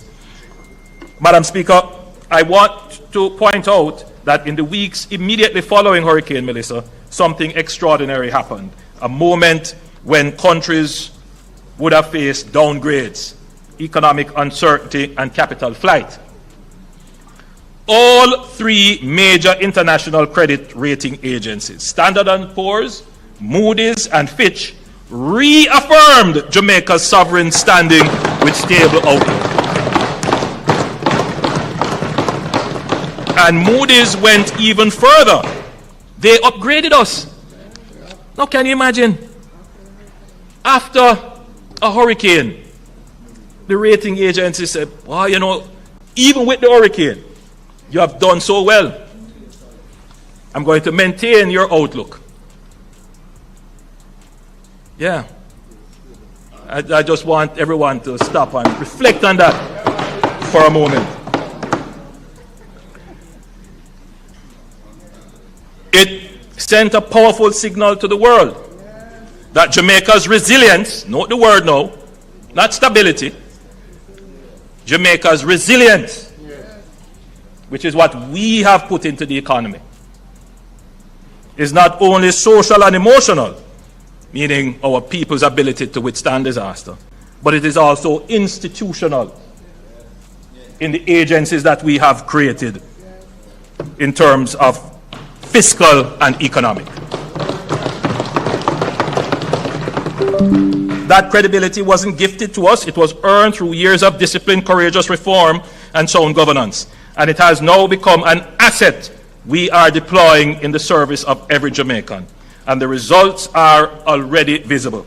The recovery from Hurricane Melissa is proceeding faster than anyone initially projected. But speed of recovery does not happen by accident. It is a product of fiscal strength deliberately built and strategically deployed. Consider what that means in practice. Within weeks, the government extended a loan of $150 million to the Jamaica Public Service Company to support the immediate restoration of electricity across the island. That single intervention accelerated the reconnection of communities, businesses, hospitals, and the resumption of daily rhythm of life that so many Jamaicans depend on. Today, electricity and water have been restored to approximately 99% of customers. Madam Speaker, let us be clear about what that made possible. A government that had maintained fiscal discipline, reduced its debt burden, built buffers and reserves, and earn the confidence of the international markets wrote the check. The loan to JPS was the difference between the family sitting in the dark for 6 months and getting back electricity in 3 weeks.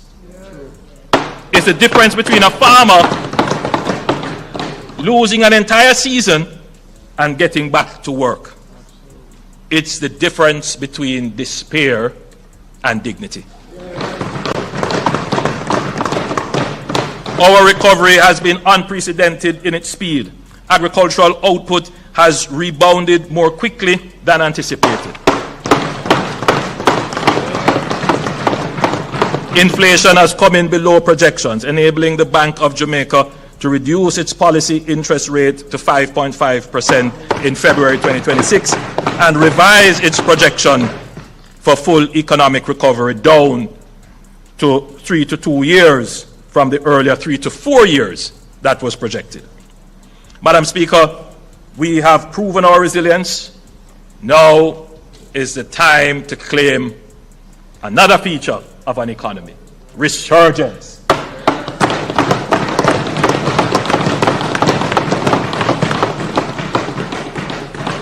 So you move from chaos to no growth to stability to resilience, and now, Madam Speaker, today this budget is the first declaration that Jamaica will resurge.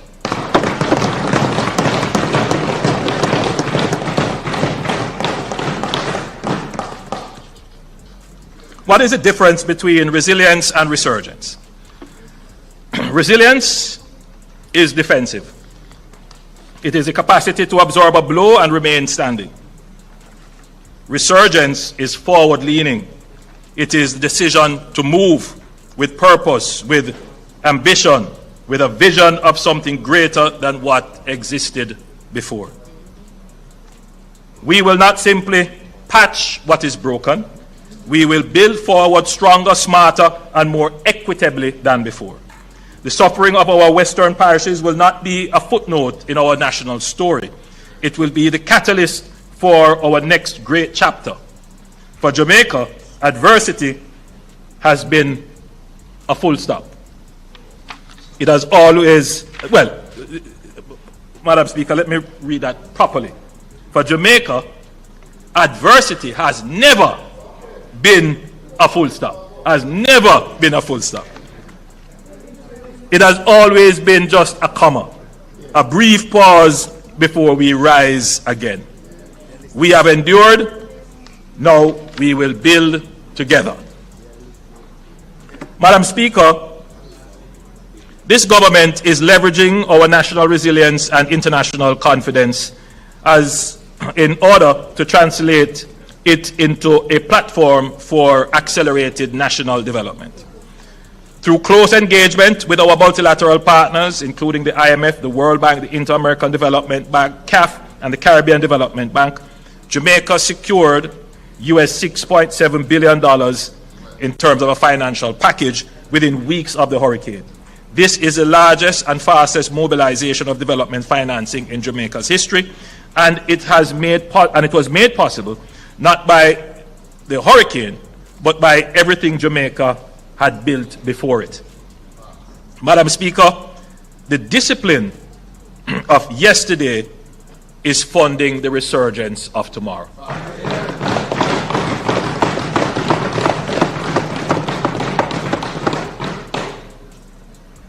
But financing alone is not enough. We must, as a country, confront an uncomfortable reality. While Jamaica has built one of the most credible macroeconomic frameworks in the developing world, the execution of large investment projects too often moves at a pace that belongs in another era. Layers of approvals, fragmented processes, and rigid procurement rules, though designed with good intention, can make it difficult to move quickly when transformational opportunities arise.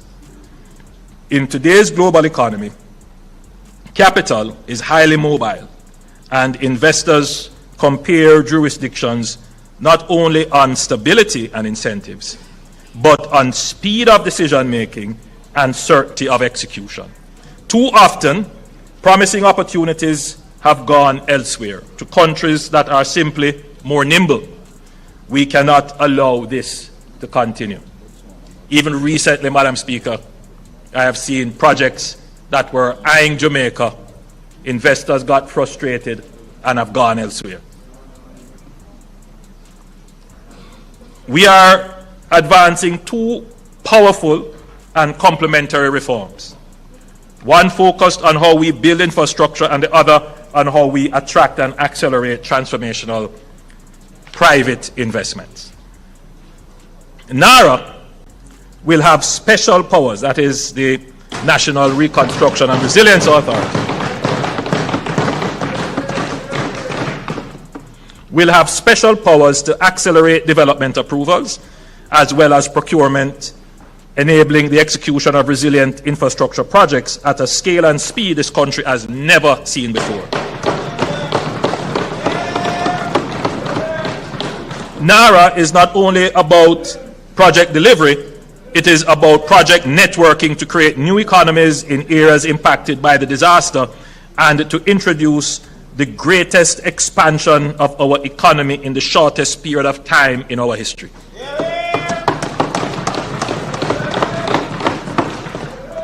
Madam Speaker, NARA will turn a crisis into an opportunity for Jamaica.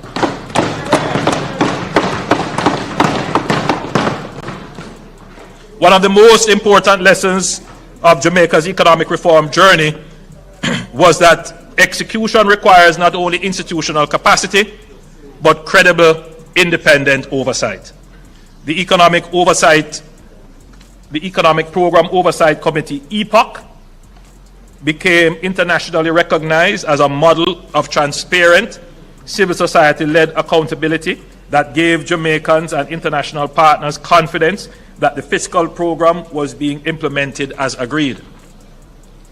We will use a similar model for NARA called JAMROC, that is Jamaica Reconstruction and Resilience Oversight Committee.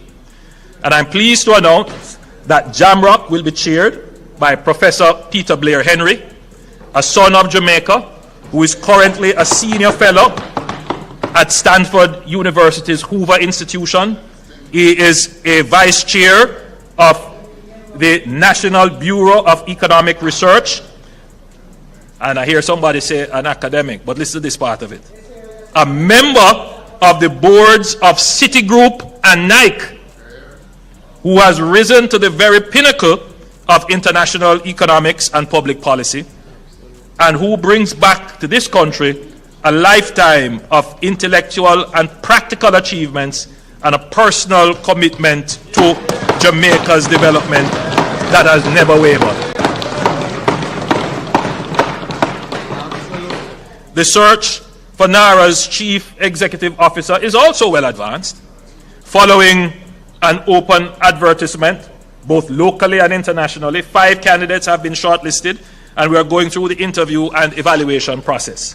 Madam Speaker, a complementary reform to NARA addresses the investment attraction problem.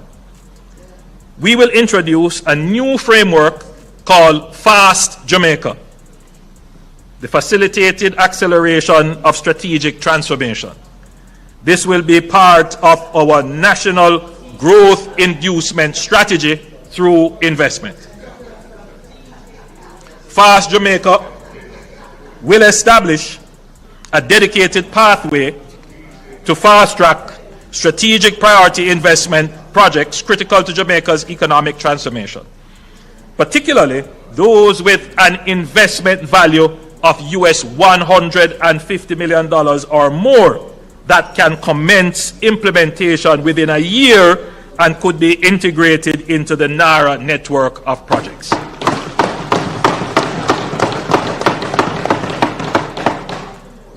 The framework will focus on projects in sectors that will shape Jamaica's competitiveness And we're looking at areas such as energy infrastructure, digital infrastructure and telecommunications, logistics, air and seaports, water, sewage and desalination, low-income housing and urban development, high-value tourism including wellness, medical and sports tourism, entertainment and the creative industries, STEM education and research, specialized healthcare, high-value agriculture and agro-processing, advanced manufacturing, and critical minerals including rare earth elements. Cabinet will retain the ability to designate additional sectors where strategic opportunities arise. Central to FAST Jamaica will be a strategic investment council, a high-level body tasked with the initial screening and evaluation of major investment proposals. The elements of this already exist between JAMPRO, DBJ, and the Cabinet Office. The Council will assess the strategic merit, economic impact, and national interest considerations of each proposed project and will recommend to Cabinet the most appropriate development modality, whether public-private partnership, joint venture, concession arrangements, or otherwise, as well as whether the project should proceed through direct negotiation or a competitive process. Projects approved by Cabinet will be designated strategic investment projects and will benefit from accelerated approvals across government, coordinated regulatory engagement, and dedicated facilitation teams to ensure efficient execution. FAST Jamaica will also allow the government, where appropriate, to engage with unsolicited proposals from investors, recognizing that some of the most transformative projects originate from private sector proprietary knowledge. Madam Speaker, FAST Jamaica is not about weakening safeguards. It is about modernizing how government partners with strategic investors in a fast-moving global economy. Fiscal exposure will continue to be rigorously addressed by the Ministry of Finance and the Public Service. Cabinet will retain full oversight of all final agreements, but what will change is the speed, coordination, and clarity with which Jamaica engages with major investment opportunities.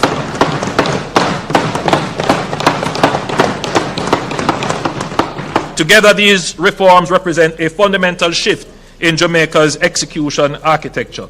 They answer the question that has haunted this nation for too long. Why does so much promise take so long to become a reality? We have accomplished a lot, but we could have accomplished so much more. So, Madam Speaker, NARA is established. We will have the legislation. I will table the legislation today.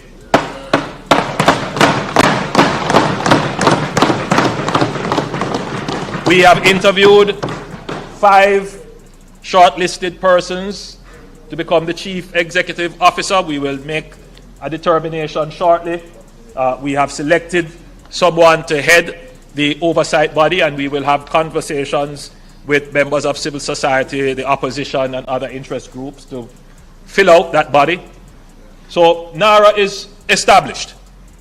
The purpose of NARA is to take all the projects that we have had in development, or some of them in File 13, and all the new projects, and coordinate their implementation. It will work directly with the projects that the government is leading. But that is not going to be enough.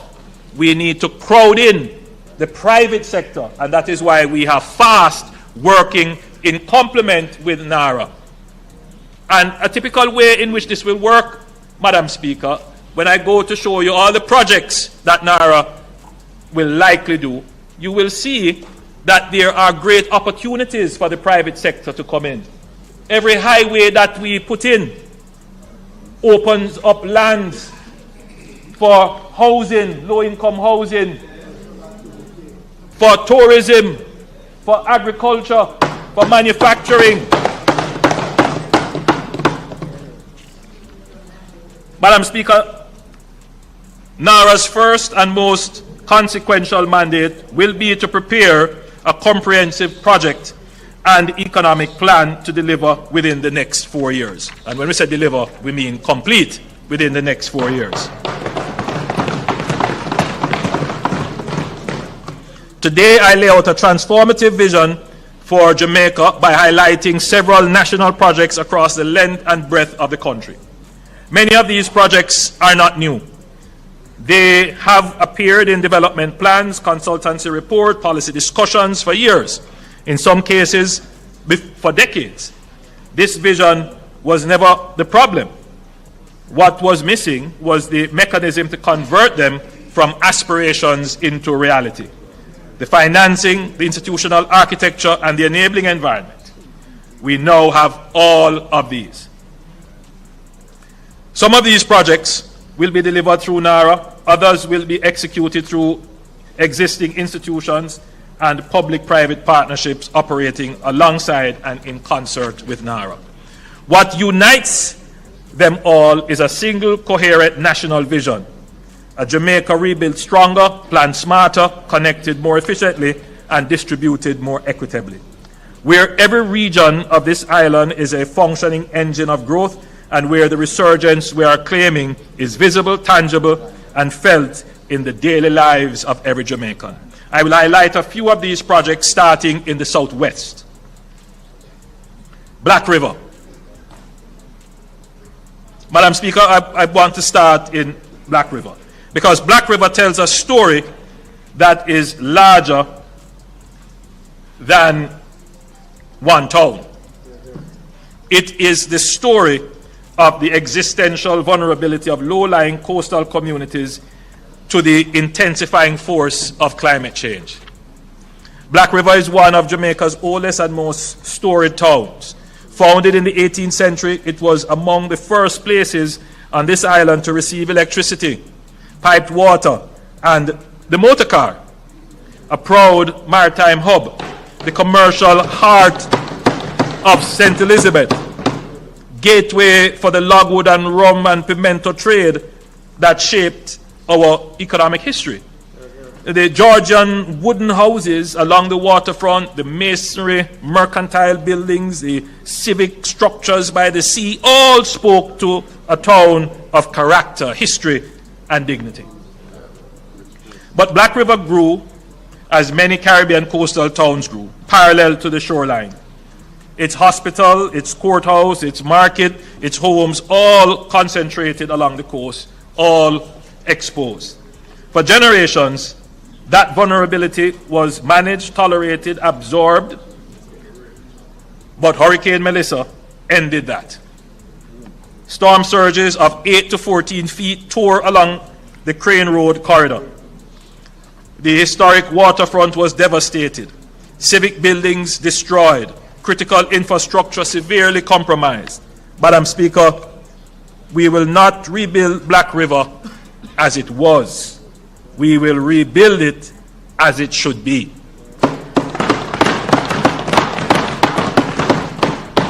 And in so doing, create something this town has never possessed in its 300 years of history: a real planned, consolidated urban core.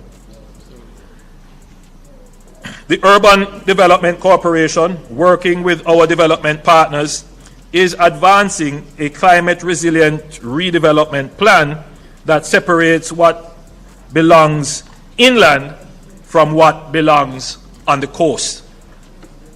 The heart of the plan is the new urban center, to be developed inland, safely above storm surge and projected sea level rise. And you can see a representation of where that urban center is going to be and what it, well, that's the waterfront, but what it could look like. So this is where Black River's essential public functions, its hospital, courthouses, municipal offices, police station, tax office, schools, market, and transport hub will be consolidated into a planned, workable, flood-safe precinct for the first time. It will have a proper town square, a civic park, The buildings will be designed to withstand Category 5 wind loads. Built on elevated platforms above projected sea level rise scenarios with utility corridors, drainage infrastructure, and emergency redundancy. The historic waterfront will be protected by a layer of coastal defense systems, submerged offshore breakwaters to dissipate wave energy before it reaches shore, a concrete seawall integrated with a continuous public boardwalk, and engineered revetments along the most vulnerable stretches of coastline. The waterfront will become what it always had the potential to be, a vibrant public amenity, an entertainment and tourism corridor, a place where boutique hotels and restaurants and cultural experiences make this stretch of Jamaica South Coast a genuine destination. So, the same questions that Melissa forced on Black River must now be confronted everywhere, and the answers must be guided by the same logic, applied consistently, deliberately, and at national scale. That logic can be distilled into 4 foundational principles that will guide how we plan, build, and invest going forward. The first principle is strategic spatial planning and risk-informed development. What happened in Black River happened because for decades, development decisions were made without regard to hazard mapping, flood risk, or climate projections. That must now change. Critical national infrastructure must progressively be relocated away from high-risk coastal zones. Hospitals, schools, utilities, highways, and logistic facilities must be positioned with full regard to storm surge, flooding, and sea level rise. Where we build is as important as what we build. The second principle is building redundancy in distributed systems across critical infrastructure. Black River's civic core was concentrated in one exposed corridor. And when Melissa struck, a single surge compromised everything simultaneously. That is not resilience, that is fragility. Our transportation corridor, power systems, water supply, telecommunications, network, and logistics systems must be engineered with backup capacity and distributed architecture so that when one part of the system is struck, the rest keeps functioning. Resilience is incompatible with single points of failure. The third principle is the integration of regional development and resilient economic clusters. The Black River Plan does not end at the town's boundary. It connects to housing developments, agricultural corridors, tourism infrastructure, and the regional road network across the South Coast. That is intentional. Resilience cannot be built by project. It has to be built by a network. Connectivity, roads, hospitals, schools, housing, energy systems, and government services must be planned together to create a self-sustaining regional ecosystem. The fourth principle is economic diversification and production resilience. A resilient nation is not only physically strong, it is economically adaptable. Black River's rebuilt waterfront will anchor not just tourism, but wellness, marine recreation, heritage experience, and culinary offerings rooted in St. Elizabeth's agricultural identity. That diversification away from dependence on a single sector, any single market, any single source of economic activity is the model for Jamaica as a whole. We must broaden our productive base. Madam Speaker, the redevelopment of Black River will embody all 4 principles. It will be proof of concept that Jamaica has learned lessons and that we are determined to apply them not just to the historic town of the South Coast, that is the Black River, but to every parish, every corridor, and every community of this island that faces the same challenge as we seek to build forward stronger.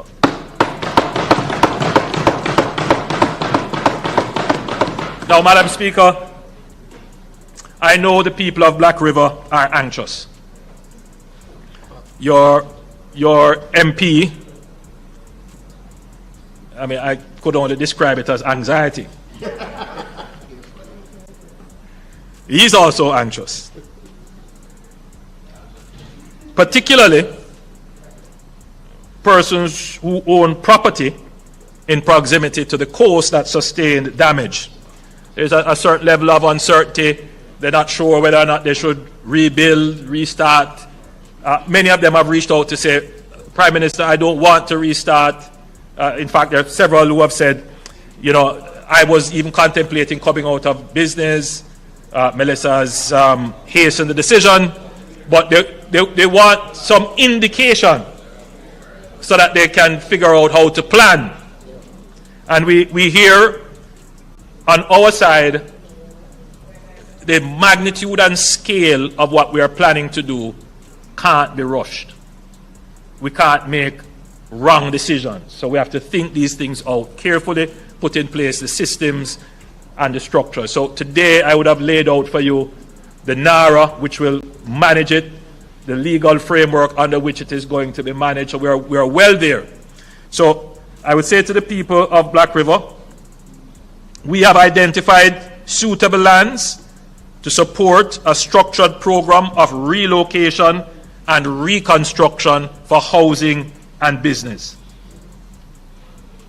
For businesses, the town of Black River, for businesses in the town of Black River, the UDC has been asked to begin dialogue with property owners regarding acquisition of property and relocation where necessary.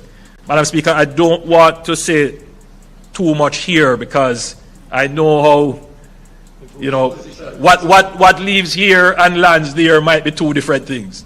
So I prefer that the entity, I have tasked them to go and start the dialogue, that they go and speak to the people directly. After agreement is reached, then you can speak publicly. Early next month, various agencies of the government will begin the consultations and sensitization with specific communities in Black River and along that corridor regarding relocation of their communities. The truth is there are just some communities that proximity to the swamp, threat from the sea, when we look at all of the risk maps that the best option is to relocate. But we know how difficult this is. And so we will handle this in a very sensitive way. We will ensure in a very transparent way as well. We will ensure that nobody is at a loss and that livelihoods are enhanced as a result of it. It is not something that is going to happen overnight. We acknowledge this, but it is something that we must do. So we will start the conversations individually with them. Madam Speaker, as you can see, there are several exciting transformational projects planned for the southwestern region, including Fonthill. Yes, with its world-class ecotourism potential, Fonthill is down for development. The airport in Little London, which was already announced, that will be brought on to the NARA project sheet. And the new urban center in Negril, that as well will be brought on to the NARA sheet. And I wanted to just draw your attention to the road network. There, the lines in red are showing you new highways and corridors that will be built. One of them will be the extension of the east-west highway from the Williamsfield leg bypassing Spur Tree. And then there is another corridor which will not run on the coast but more inland, but will connect to where the new Black River Urban Center will be. So all of these roads will be under NARA and they will be started and completed within the next 4 years. In fact, these roads should be completed within the next 3 years. what we learned from the hurricane is that in the immediate few days, we did not have access. The roads were impassable, they were blocked. And, you know, one of the problems was just how the road was built. We had no challenges with the highways. No highway was blocked because these roads were built to different standards, different drainage provisions were made. Now, St. Elizabeth, which didn't have it before, will now have 2 modern highways traversing the parish.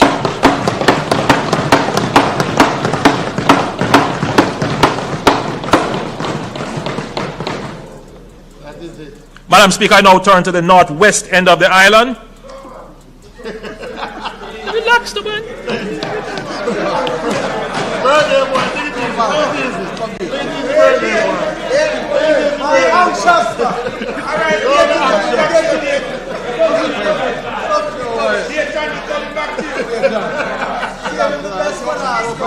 No, but the member, just to put the member at ease. What I'm presenting here are, you know, large-scale reconstruction projects for Westmoreland. You would have heard what we're going to do with Negril and so forth. But for the other areas, it is mostly housing reconstruction. So I will address that. I will address that under a different modality. So, Madam Speaker, anyone who has driven from Montego Bay to Negril knows the bottlenecks at Hopewell and Lucy. This is not just a quality of life frustration, it is an economic cost. Every hour of unnecessary journey time is a deterrent to tourism investment, a disincentive to the visitor's experience, and a brake on the development of Hanover's enormous untapped potential. Madam Speaker, Hanover has so much potential, but it is, you know, almost like an interland in Jamaica. And in the same way that we have opened up St. Thomas, we will open up Hanover for development.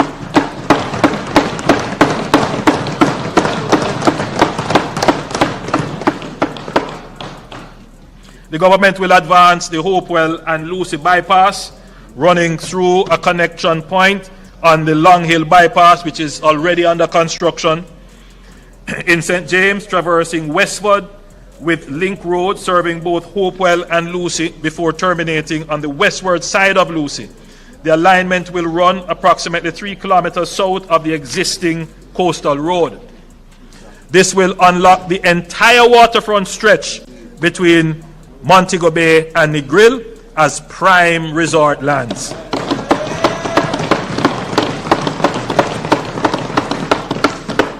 In addition to the bypass, we intend to develop the Lucy Harbour into a premium boating destination.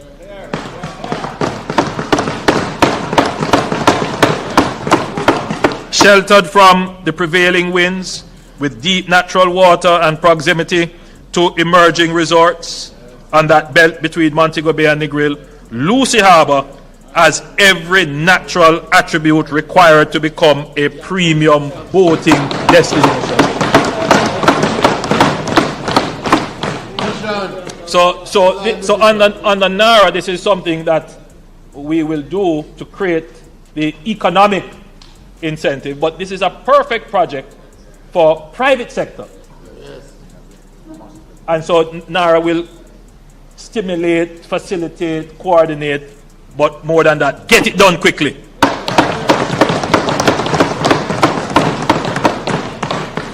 The town of Lucy itself is similarly at risk for storm and wave action. In other words, it faces the same threats as Black River. In fact, probably worse, because Lucy is actually below sea level. So I wish to indicate here that consideration is being given to the eventual construction of a new town centre for Lucy when the bypass that we have spoken about is complete.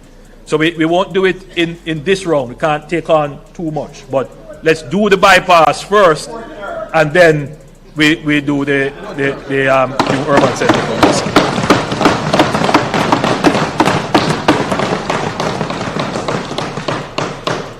Madam Speaker, I want to talk about St. James, Montego Bay in particular. Recently, I was written to by one of the tourism interests in Montego Bay, expressing real concern about the state of the town, how it looks, the collection of garbage, the public facilities that are there, and there is a real concern raised, and I want the tourism community to know that the government hears your cry. We're not just sensitive to it, we are working to have it addressed. One of the big issues which I know is a challenge is the collection of municipal waste, the collection of garbage.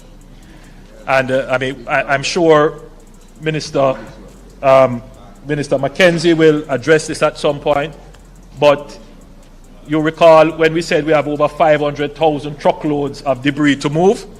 We have made a dent on it, but it has been at the expense of the diversion of the limited stock of equipment that we have from the municipal operations into the debris management operations. I think very shortly we will have to bring the debris management to either a pause or an end so that we can refocus on the municipal issues. So I want to indicate to the people of St. James, yes, we hear you, and we are going to address this problem in short order.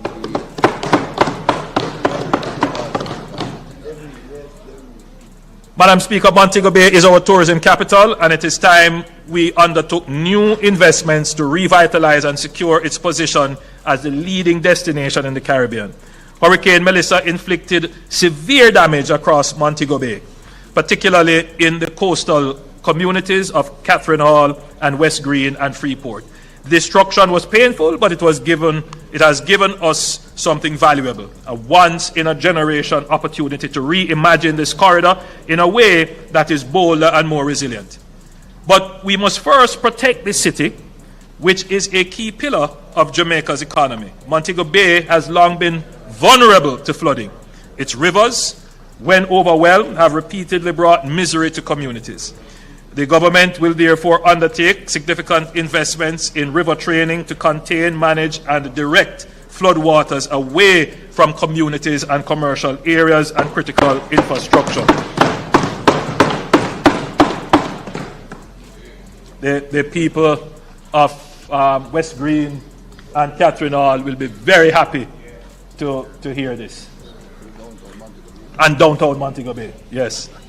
Madam Speaker, the Montego Bay Freeport and its surrounding areas represent one of the most strategically valuable and scenically spectacular stretches of real estate in the entire Caribbean. It is home to our mixed-use cargo and cruise ship port and the Montego Bay Free Zone, and is flanked by major hotels, premium residential developments, and a forthcoming 28-story mixed-use hotel and residential complex, a powerful signal of the confidence that investors already place in this corridor. At the same time, the soon-to-be completed Montego Bay Perimeter Road is fundamentally reshaping the economic geography of the wider region, opening new corridors and unlocking additional lands for investment that were previously out of reach. Our plan is to gradually relocate the BPO and light industrial activities in the free zone to new purpose-built facilities along the Montego Bay Perimeter Road, catalyzing vibrant economic activity along the emerging corridor while providing modern, world-class, purpose-designed spaces. The thinking and the beauty of this strategy is that this will free up prime waterfront lands on the Freeport Peninsula for their highest and best use. We envision a landmark mixed-use development, commercial, retail, and premium residential seamlessly woven into the urban fabric of the city. Comparable in ambition and elegance to the celebrated Brickell waterfront in Miami.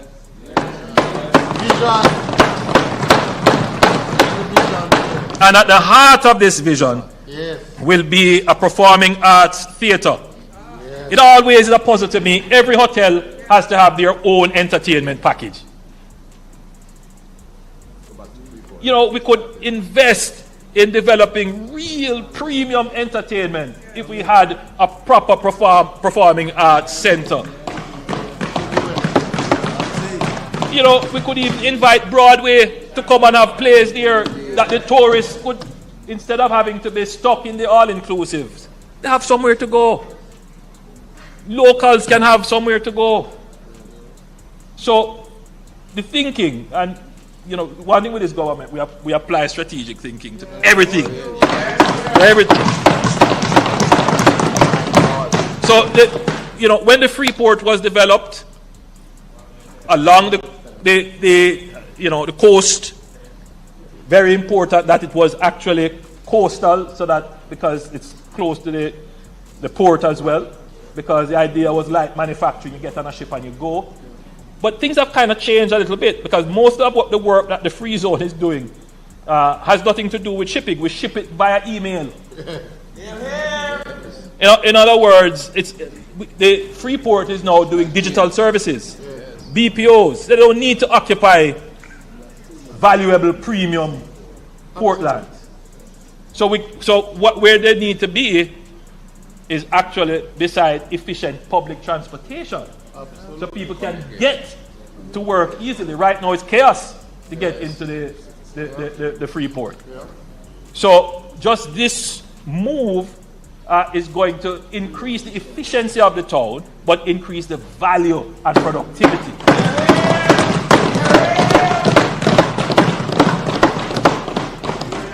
And redirect traffic from outside of the town. To allow Montego Bay to be able to breathe.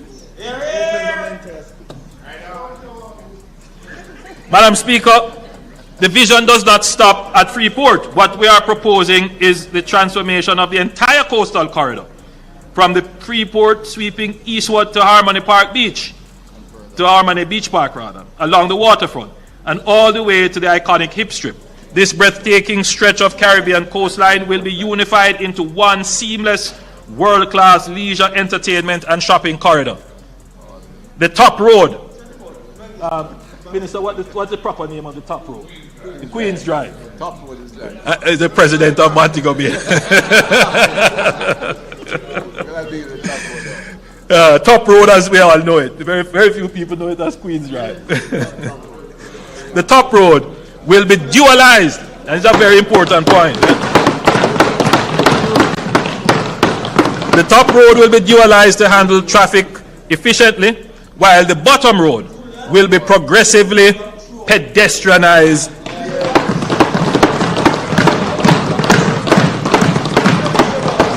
As well as the Hip Strip itself. The result will be a walkable waterfront of rare beauty and vitality, connecting the cruise ship port to all the way to Harmony Beach Park and Doctor's Cave Beach, and every restaurant, bar, gallery, and shop along the Hip Strip. It's always a disappointment, you know. We have a all-inclusive culture. We call it the all-inclusive. But really, if you think about it, it's really all exclusive. If it were truly all inclusive, you would come to your hotel and you would be able to walk outside, you know, go on the strip, go to the market, sit down in a restaurant. You would be able to move around the city. And that's what we when we talk about transforming tourism, that's what we really have to do. Right? We have to do that. So we're going to use the opportunity of Hurricane Melissa to just deal with these matters once and for all. NARA will deal with them once and for all. Madam Speaker, we are also examining ways to enhance the elegant corridor between Sangster International Airport and the Montego Bay Convention Center. Yes. You know, it's called the elegant corridor. I must tell you, it still has some elegance to it, but it needs a refresh. Yes, it needs a refresh. So we're going to be examining ways to do that. One of the big challenges with the Elegant Corridor, the Minister of Tourism will tell you, and I'm saying this for the hearing of those persons who operate hotels along the corridor, is the noise pollution. You see, Madam Speaker, when the North Coast Highway was being developed, that section was technically supposed to be a boulevard. Right? So, you know, in designing cities and towns, you know, streets lead on to boulevards. So streets empty traffic onto boulevards, and boulevards carry them onto highways. But what has happened is that this road is neither a boulevard or street, or it is playing all these roles. And it is carrying heavy traffic like a highway, but people have to exit to go into the hotels or go into the business places. Worst of all, and what really sometimes I'm very distressed when I see it, the hop, skip and jump of workers trying to move across the road to get to the hotel. It doesn't make sense. So that entire Elegant Corridor has to be redefined and re-engineered to deal with soundproofing by building natural sound barriers, grade separation and tunneling so that you can move across, and building, because there is enough space in several areas to also build a kind of local road that connects all the hotels. Then you go under or over and you're onto golf course or wherever, to really make the tourism product more seamless and of greater value and greater attractiveness.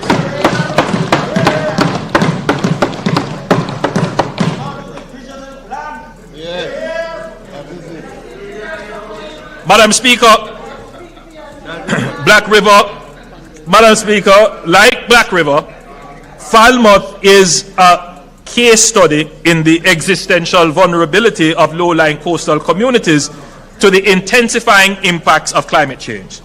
The flooding of the town, the failure of its drainage infrastructure, and the severing of its road connections during Hurricane Melissa were not random misfortunes. They were the predictable consequences of a town whose layout, institutions, and infrastructure were simply never designed for the climate realities we face today. We cannot simply rebuild what was there. We must fundamentally reorganize Falmouth.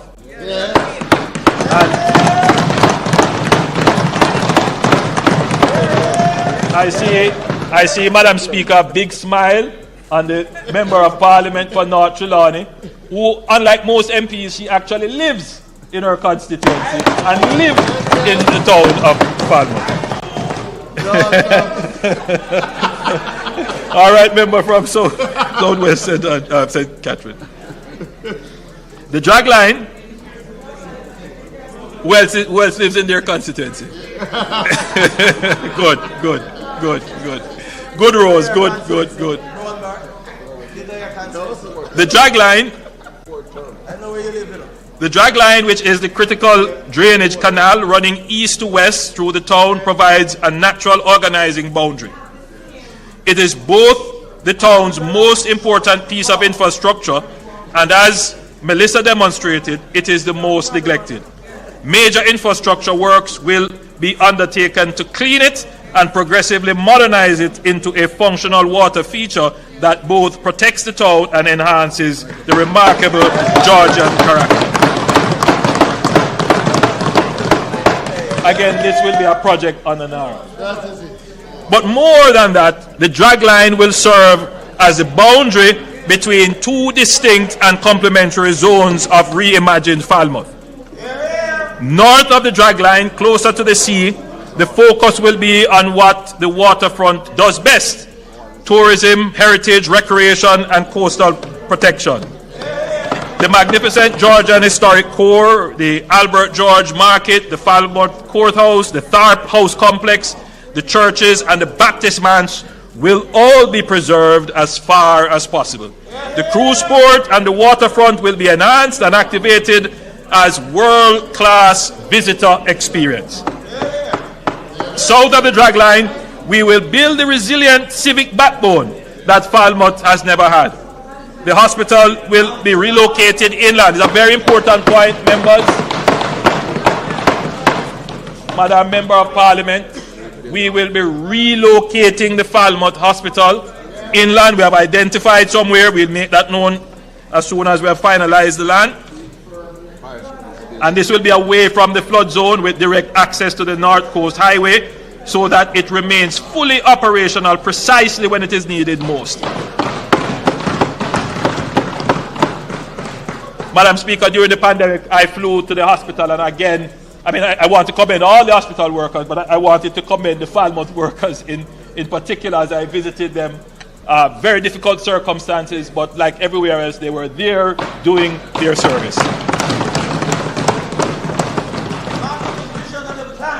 A new urban center will be built to modern standards of climate resilience and will consolidate critical public services and give people of Trelawney the standard of public facilities they deserve. Further south, and I want Minister Grange to pay attention to this one. Further south, anchored by the Trelawney Multipurpose Stadium at Florence Hall, we will finally deliver on the promise this facility has always held. We will be developing the area into a world-class sports center for sports training, major events, and sports tourism.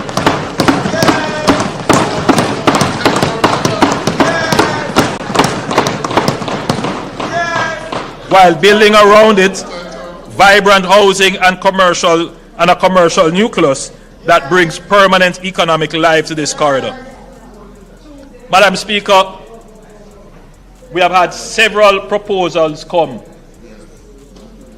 to use the Trelawney Stadium, but the government was never fully in a position because, Madam Speaker,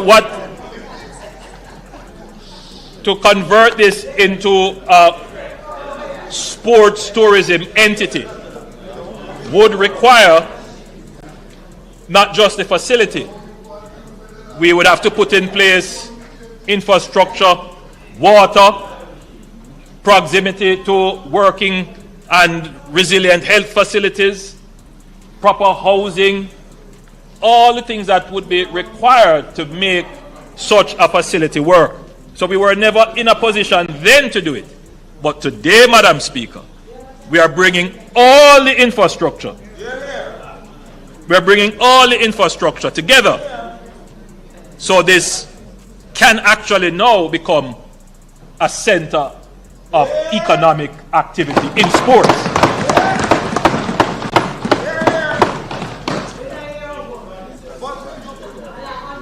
The Minister of Tourism sent me a note to say that I forgot to mention the upgrade of the Montego Bay Convention Center. Yes, under these projects, the Montego Bay Convention Center will be upgraded in addition to the re-engineering of the Elegant Corridor. Madam Speaker, I now move to the northeastern section of the island.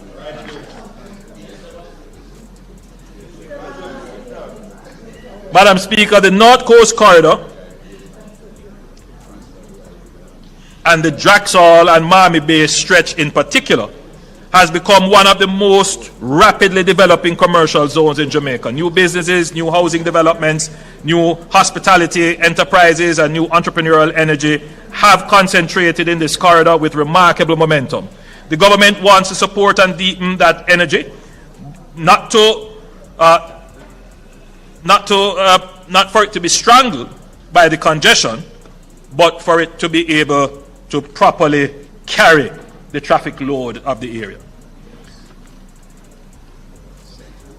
On major event weekends, traffic snarl from miles from St. Anne into neighboring Trelawney. The North Coast Highway capacity has been exceeded by the very growth it helped generate. And attempting to upgrade a heavily used roadway while traffic is still flowing through it, as we learned from the South Coast Highway Improvement Project, causes disruption and dislocation that simply cannot be absorbed by communities and businesses that depend on the corridor for their livelihoods. The solution is to build the alternative first. Detailed feasibility studies are being completed for the North-South Highway Extension project. The proposed extension consists of 2 segments branching from a new grade separated interchange near Miami Bay, westward to Discovery Bay in St. Anne, and eastward to Tower Isle in St. Mary. Together, these extensions will create a high-speed tolled alternative to the existing North Coast Road, diverting through traffic away from the congested commercial corridor, reducing journey times dramatically and unlocking the tourism and investment potential of the wider North Coast and St. Mary to the western parishes. Once the North-South Highway extension is sufficiently advanced, the North Coast Highway Improvement Project will follow, upgrading the existing alignment from Montego Bay to Draxall, including the dualization of key sections where traffic volumes and safety demands require it. The Draxall corridor is not a problem to be managed. It is a success story to be expanded.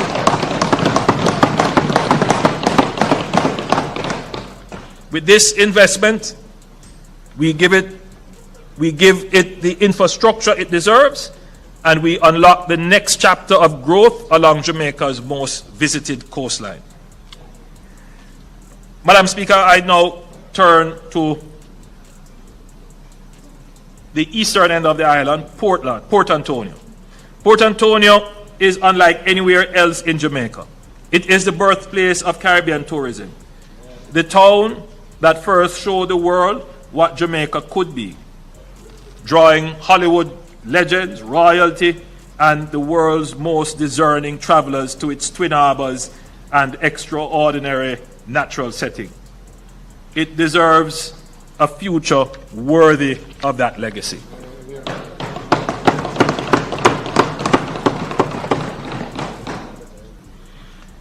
As I have reported to this Honourable House on previous occasions, the Port Authority of Jamaica, working with international consultants, town residents, elected officials, and government agencies, developed a master plan for Port Antonio built around a clear and compelling vision. A high-value, low-density tourism destination that preserves the unique history and character of this irreplaceable town while unlocking its enormous unrealized potential. We are now moving from planning to delivery, starting with the Port Antonio bypass. Madam Speaker, sometimes, I'm doing this now 11 times and going through all the projects and the plans. I can just imagine that the people listening might say, but you said this already, or here goes another plan. But the beautiful thing is that having seen these plans from conception to inception, it is just an amazing feeling. So I recall when we were doing the discussions about how are we going to develop this beautiful asset of Port Antonio. And we recall that when the sewer lines were being put in, I believe by the opposition at the time was the government, the chaos it created in the town. We got the money. Well, yes, we got the money, but they implemented. Right. So, but it was chaos in the town, just to put in the sewer lines. And so the thought was, if we can't do any further development in the town, because the development itself may kill the town. So what we have to do first is to do the bypass. We have to create an alternative so that traffic can flow whilst we do, because of the significant development. So we announced the project, and Madam Speaker,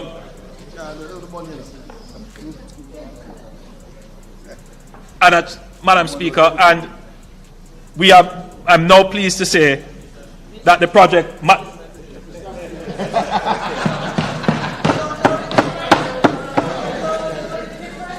is man, woman is woman.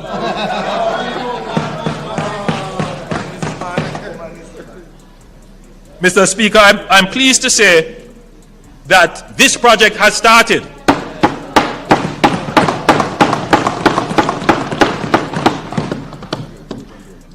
This is an $81 million project, and it is an essential precondition for everything else the master plan will seek to achieve. This 18-kilometer corridor will be delivered in 2 phases.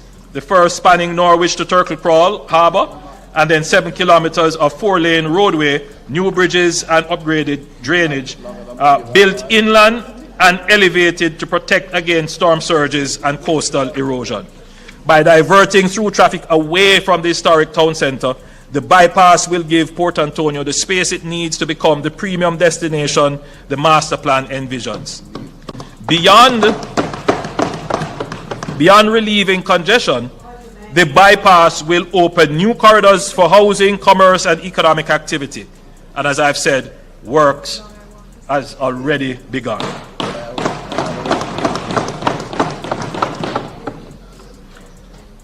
The broader master plan will deliver 4 transformational elements: a new cruise terminal in the East Harbour, paired with high-end hotels and villas on the Folly Lands, which will establish Port Antonio as a premium cruise destination unlike any other in the region, intimate, authentic, and famed by some of the most spectacular scenery in the Caribbean.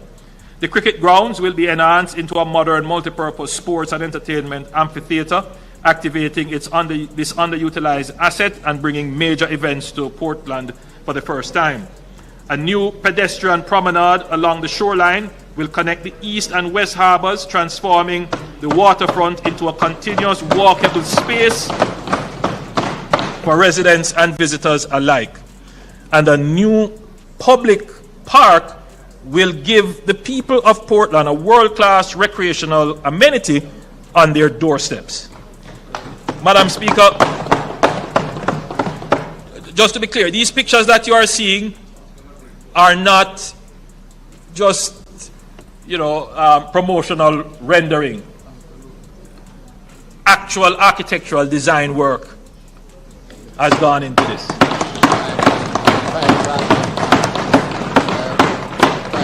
All right. Complementing all of this, Madam Speaker, is the Boundbrook Urban Centre.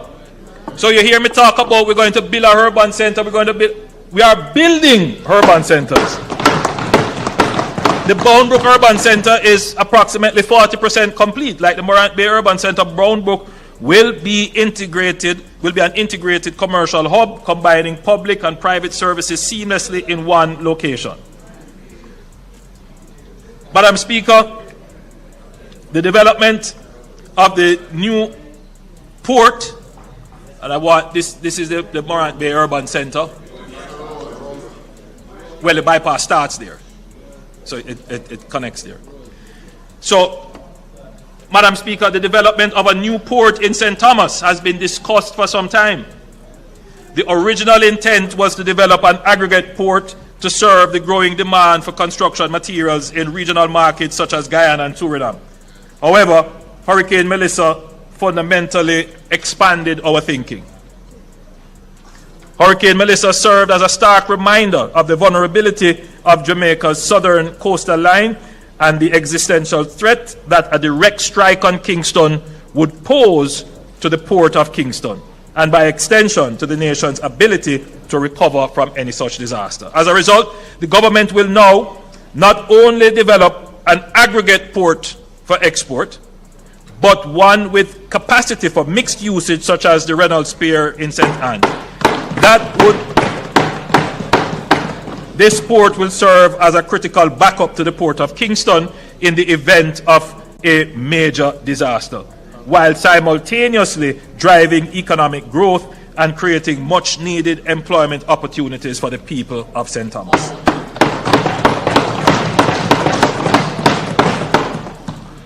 Subject to more detailed feasibility studies, the Port Authority has identified a site near Yala, St. Thomas, that benefits from adequate coastal depth and vessel berthing, proximity to established quarry operations, and road access via the newly completed highway.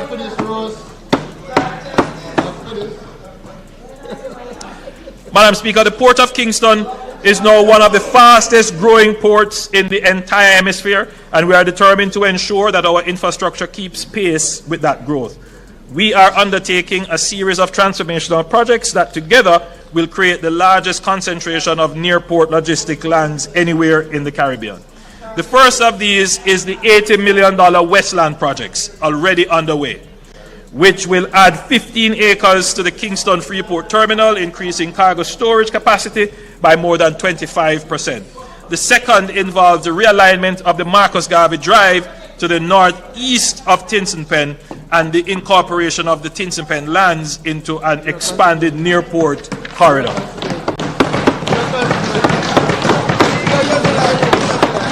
No, it's our constituency. A portion of these lands is already being actively utilized for automobile logistics, a clear signal of Kingston's emergence as a regional hub in a dynamic sector and a preview of the far greater potential that lies ahead. Madam Speaker, inadequate drainage infrastructure along this corridor has resulted in disruption of operations from even moderate rainfall.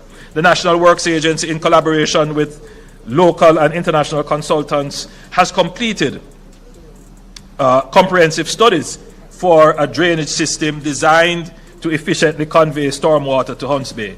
We will move decisively under NARA to finalize the designs and implement this solution. The truth is, Mr. Speaker, we can't expand the port without doing this drainage project. Madam Speaker, speaking of drainage, the Kingston metropolitan area is urgently in need of serious work on its most critical drainage infrastructure. That is the Sandy Gully, which is the city's main defense against flooding. This was built some, 70 years ago? Almost 60 years ago? More than 60 years ago. So, and it really has not had a major overhaul. And just to explain to the country how that drain works and why we need the drain. If there is a weather system that is coming off the Kingston Harbour and it is going across Kingston, it is going to meet the hills of St. Andrew. And what that will do as the precipitation moves against the hills is that all of that will fall as rain. It will come down the hill, and if it doesn't get into the Sandy Gully and go into the sea, it will flood the Kingston Plain. And so that's why it was built like that. So it actually takes the water coming off the hills for any heavy precipitation. But the gully as it is, because the inverts and the other infrastructure that support it, they are aged. And so they are falling apart. So under NARA, yes, thankfully, the gully was not damaged. The Sandy Gully was not damaged by Melissa. But because we have a resilience mandate, we know that this is a key piece of infrastructure that is needed for Jamaica's resilience, and therefore the reconstruction of the Sandy Gully will be a major project under NARA.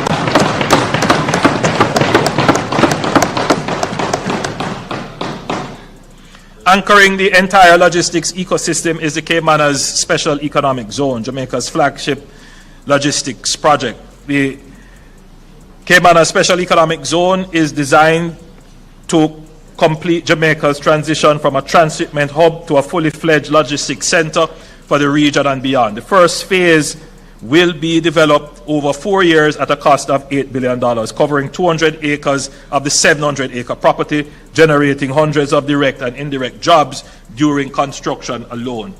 Taken together, the Westland, Tinsonpen, and the Caymanas Special Economic Zone project, which has started. These three investments will assemble the largest block of near-port logistic lands in the region, placing Jamaica firmly on the pathway for fulfilling our national ambition of becoming the fourth global node in logistics alongside Singapore, Dubai, and Rotterdam. Madam Speaker, these are the exact words that were said by the former Minister of Industry and Commerce, who is now the Member of Parliament for Western St. Andrew, which shows that, and he knows, I've always, where credit is due, give credit. You don't have to originate all the ideas, right? The brain is not all in one head. And how I see myself, yes, I like to think myself as a great thinker and conceptualizer, but I prefer to be thought of as the great builder, the one who does it.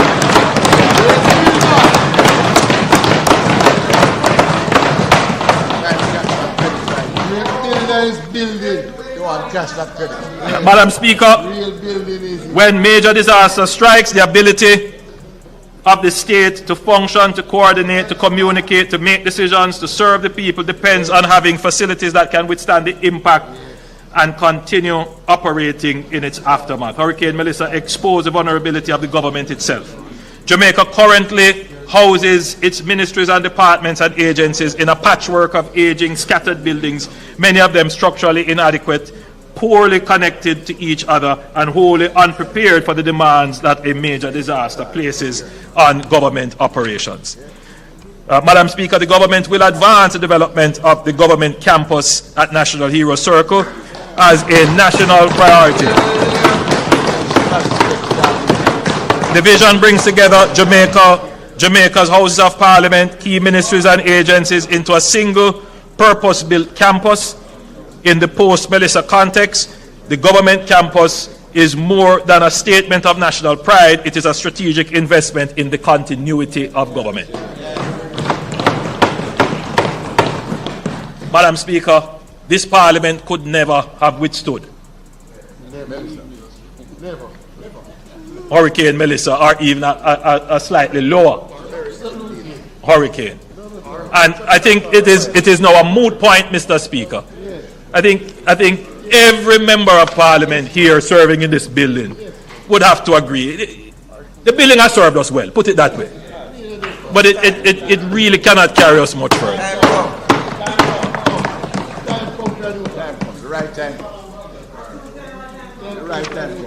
Madam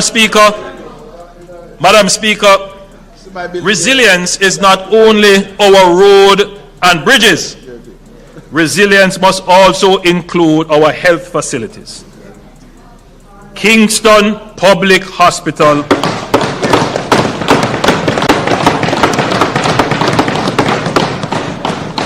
has a historic and venerated as it is, has stood for over 300 years. 300 years. It is vulnerable, and had Hurricane Melissa struck Kingston, the consequences could have been more catastrophic, potentially damaging or destroying a major national referral hospital at the very moment when the residents of the surrounding area would need it the most. That would have added a dangerous new layer of public health crisis to an already severe natural disaster.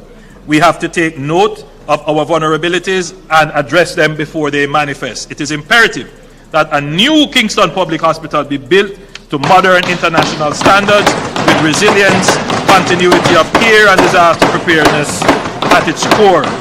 I am pleased to note that the National Reconstruction and Resilience Authority will lead its construction, and Cabinet has already given approval for the acquisition of lands to facilitate the new facility.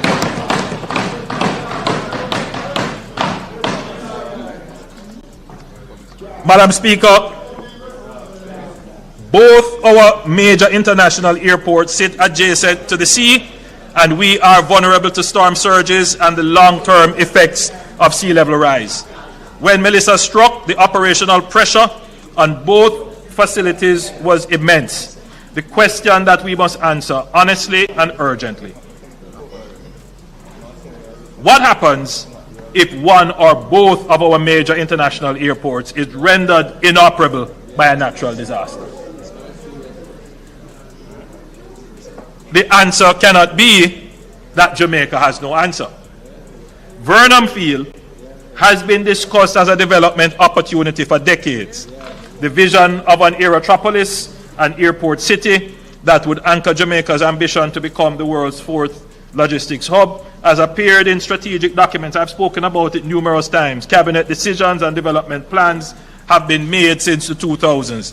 The long-term vision still remains our aspiration. Former Minister Mike Henry, I'm certain that if he is listening, would be happy to hear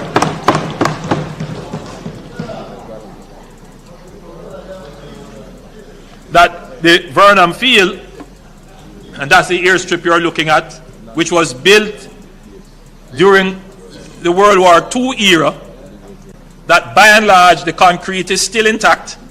It has over 2,000 acres of land around it. A premium piece of real estate is used for drag racing, when that piece of real estate should be our strategic backup and where we make strategic investment to eventually make it into a full-blown airport.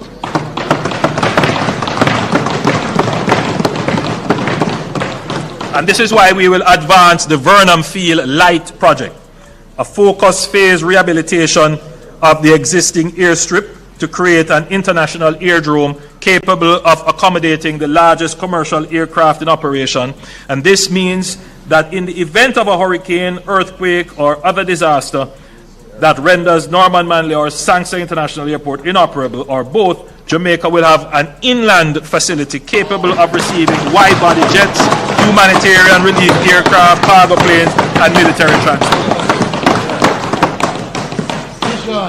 The continuity of our aviation connectivity, which is the lifeline of our ecotourism, of our tourism economy, and our import supply chain, cannot depend entirely on 2 coastal strips of land exposed to the sea. Beyond its resilience function, the Vernon Field Light project will deliver immediate operational value across a range of activities, for example, providing dedicated facilities for international private jets, purpose-built hangar facilities, aviation training and certification, as well as serving as the Maritime Air and Cyber Command base for the JDF.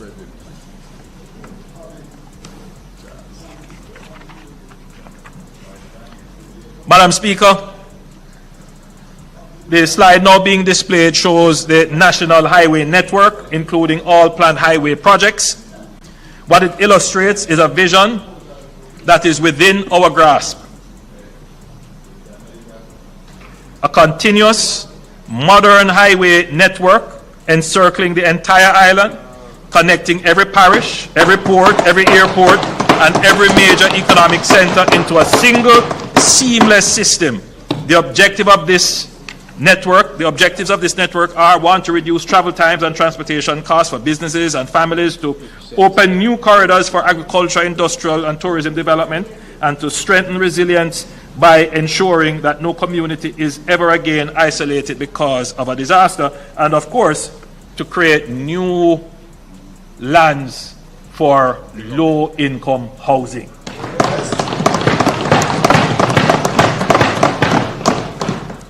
Hurricane Melissa has, among other things, reinforced that infrastructure cannot continue to be planned, designed, and built in silos. That approach has cost us dearly. Roads are rehabilitated and then torn up again because a pipeline issue was not anticipated. Drainage deficiencies short the life of otherwise sound roadworks.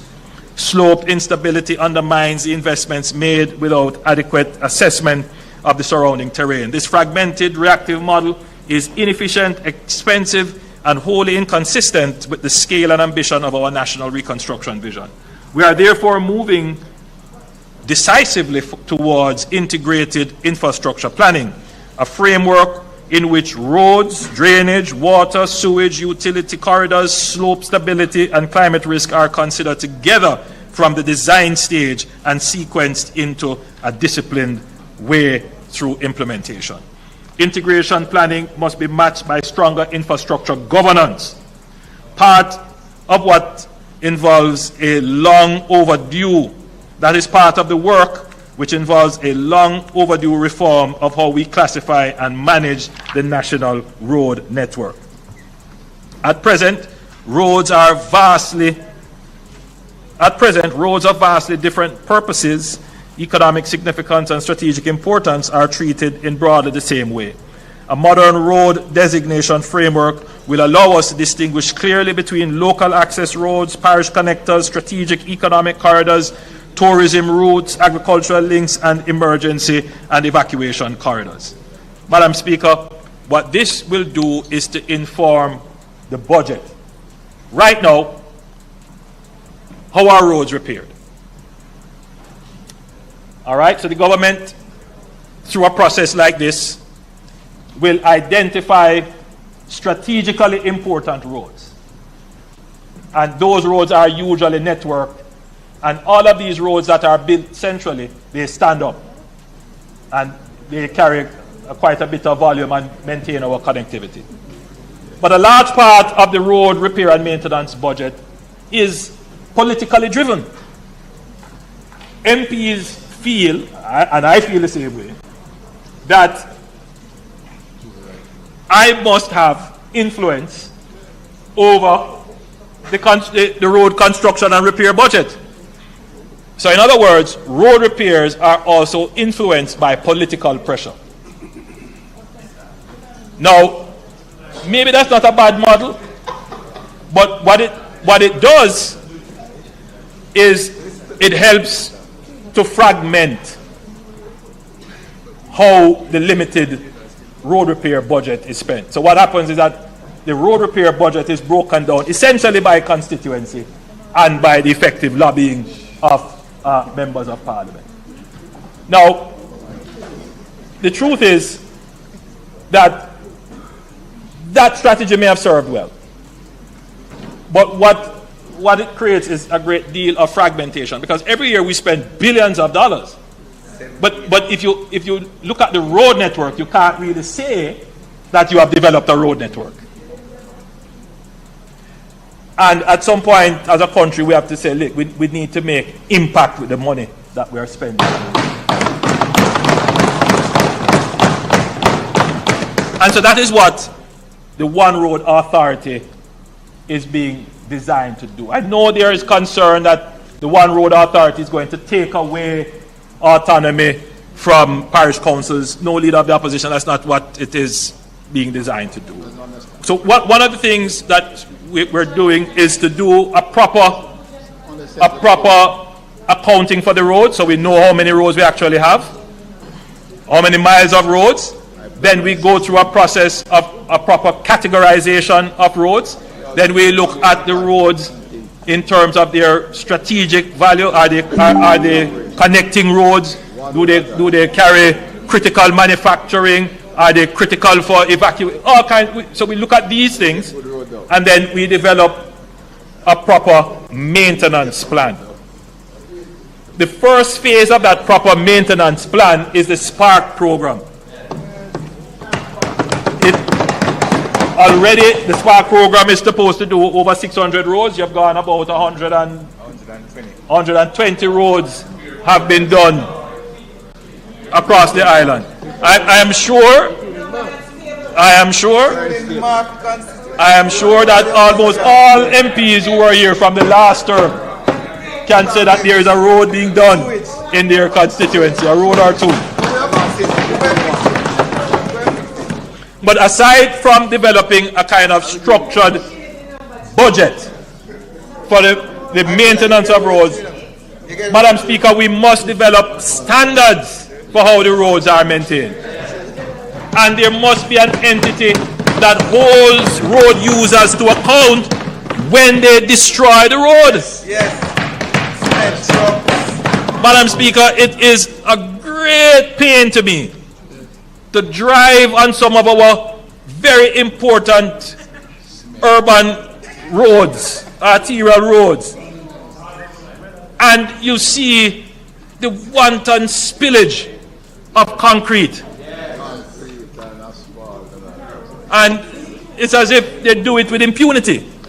Well, I am putting all of those persons who are spilling concrete on our roads on notice.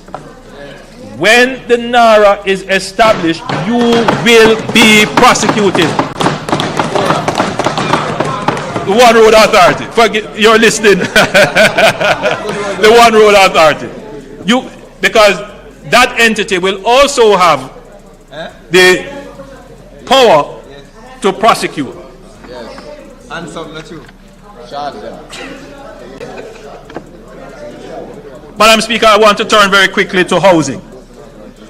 This year, the National Housing Trust marks its 50th anniversary. The NHT has stood as one of the most enduring and consequential institutions in Jamaica's development architecture, a testament to the vision of former Prime Minister Michael Manley. Hail the man.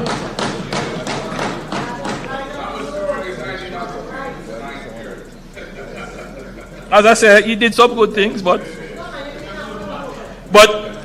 we should also note, because you know the member from St. Andrew Southwest, Southeast, saying, well, if you're going to talk about history, you must talk about it completely. You must give the full story. Right. So the full story of the NHT is that, of course, the idea to create the NHT was that of Michael Manley. But the NHT was, as you would know, no, I was not, of course I was. No, but history is not for the people who live it, it's for the people who read it. So,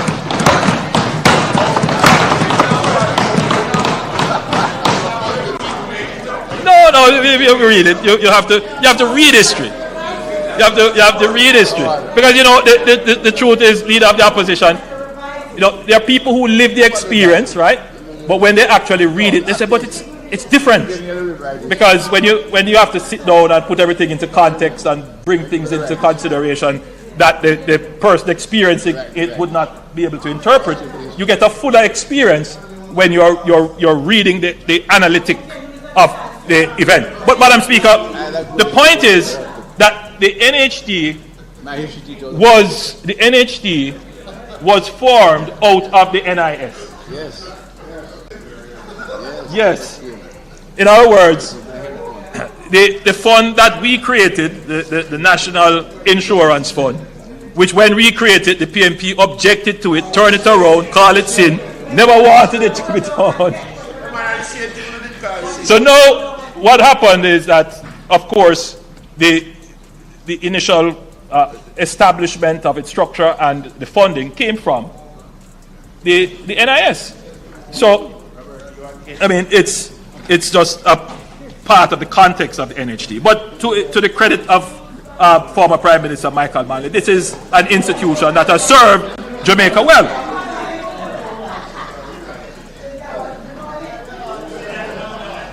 Madam Speaker, when Hurricane Melissa struck, the NHT did not wait. It moved quickly, decisively, and with compassion that the scale of the crisis demanded. Approximately 30,000 mortgages across 7 of the hardest hit parishes received an automatic 6-month mortgage moratorium, providing immediate relief for mortgagors whose homes remain uninhabitable. That moratorium has been extended. That moratorium, the NHT has extended it until the beneficiary is able to restore their home. A special disaster relief grant of up to 500,000 was made available for contributors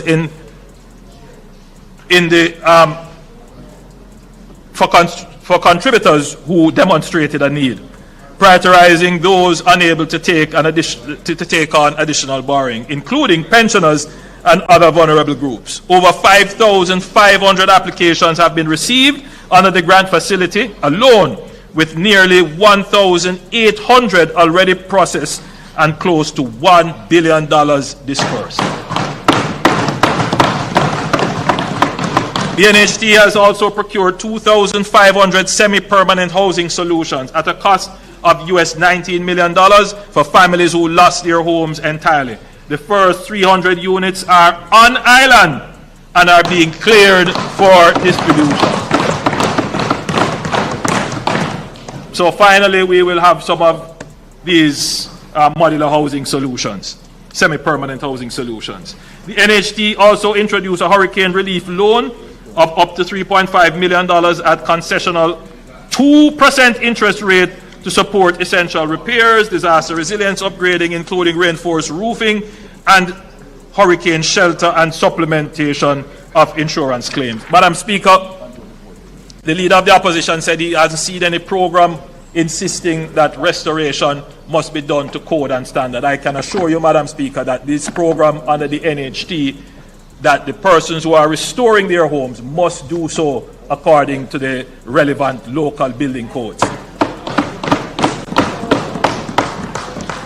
I am pleased to announce that the program will be extended through to March 2027, ensuring that families across the island can access concessional financing to rebuild, not just the standard that existed before, but to an even higher standard of resilience.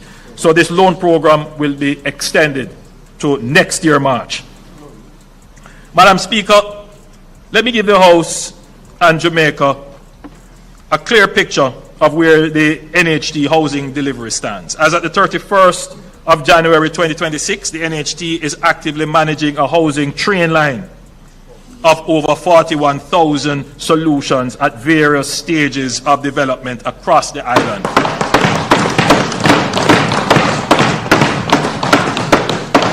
This includes approximately 10,700 units currently under construction, and you see them, those are telling you where they are all across Jamaica. Nearly 6,000 at contract award stage, and 11,500 in procurement and negotiations, and more than 11,600 in planning and design. Two major new developments have commenced at the Longville Meadows in Clarendon and Friendship Phase 2 in St. Elizabeth, together totaling 2,800 solutions. In the coming financial year, the NHT has projected housing expenditure of approximately $50 billion, with a further subsidy of approximately $21 billion under the external financing mortgage program. This represents one of the most ambitious housing programs in the history of the NHT, covering developments in St. Catherine, Trelawney, Manchester, Clarendon, Westmoreland, St. Thomas, St. Mary, Kingston, and beyond. Madam Speaker, I need to directly address the public debate surrounding the annual transfer from the NHT to support the budget. The opposition has made much of the annual $11.4 billion transfer from the NHT. In the face of fiscal pressures created by Hurricane Melissa, the government had no realistic alternative but to extend the drawdown. Were the drawdown to be discontinued, the $11.4 billion would have to be found elsewhere, resulting in additional taxes beyond those announced. I fully acknowledge that the Jamaican workers contribute to the NHT with the expectation that those funds will be used for housing. That expectation is legitimate, and the government takes it seriously. But we have to be clear on what the real challenges are and how to solve them. First, let me give some deeper insight into the $11.4 billion. $11.4 billion is the gross amount that the NHT transfers to the government, gross. This is net off against the statutory deductions and taxes that the NHT itself is obliged to pay to the government. Technically, therefore, the government gets approximately $7 to $7.5 billion net from the NHT. I think that is a very important contextual element of the problem. No, every year. So, because sometimes we run with the headlines, but we don't really look at the details. All right. Second, the NHD remains a solid, well-capitalized body that is not a fiscal risk to the government.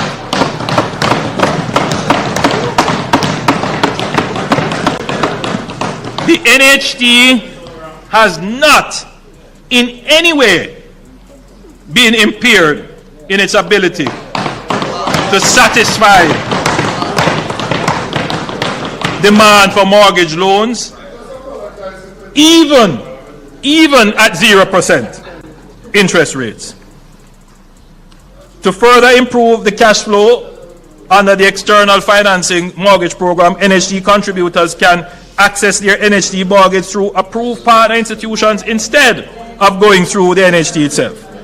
The NHD's portion of the loan attracts its usual NHD interest rate, even though the loan is processed externally. Furthermore, there has been no issue, very important point, Madam Speaker, there has been no issue of misuse or mismanagement of any NHD fund under my administration, like the Outameni scandal under the PNP.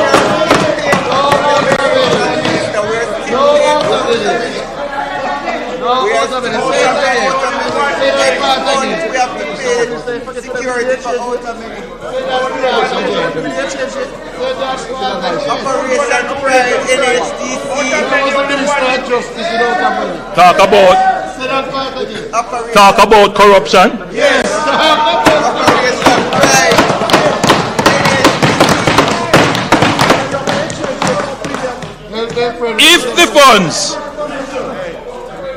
If the funds remained with the NHD, they would largely have been invested in government securities and sat on the balance sheet as lending capacity, waiting for projects that too often do not materialize. Not because the money is unavailable, but because, one, we do not have enterprise scale contractors in sufficient numbers. That's a reality. Number two, we do not have large swathes of developable land that is close to where people want to live or where sufficient infrastructure exists, so that all that is required to do is to put in the last mile. This is why we are building new roads to open up new lands for housing. That is what we have done in the East, in St. Thomas and Portland, and now we're doing it in St. Elizabeth and Westmoreland. But even when we open up new lands through roads and highways, it takes time to get the infrastructure to the last mile. We have an over-bureaucratization of the development and approvals and permitting process. We are working to simplify and accelerate this, which is why you would have heard about FAST, about NARA. All of these are attempts to accelerate the process. Collectively, these factors mean that the cost of construction in the affordable segment of the housing market makes viable projects difficult to assemble. So the challenge, Madam Speaker, is not that the funds that we take from the NHD deprives the contributor of an opportunity to own a house. That's not accurate. The challenge is, because even though we have taken the funds, in this administration, we have done more than any other. Yeah.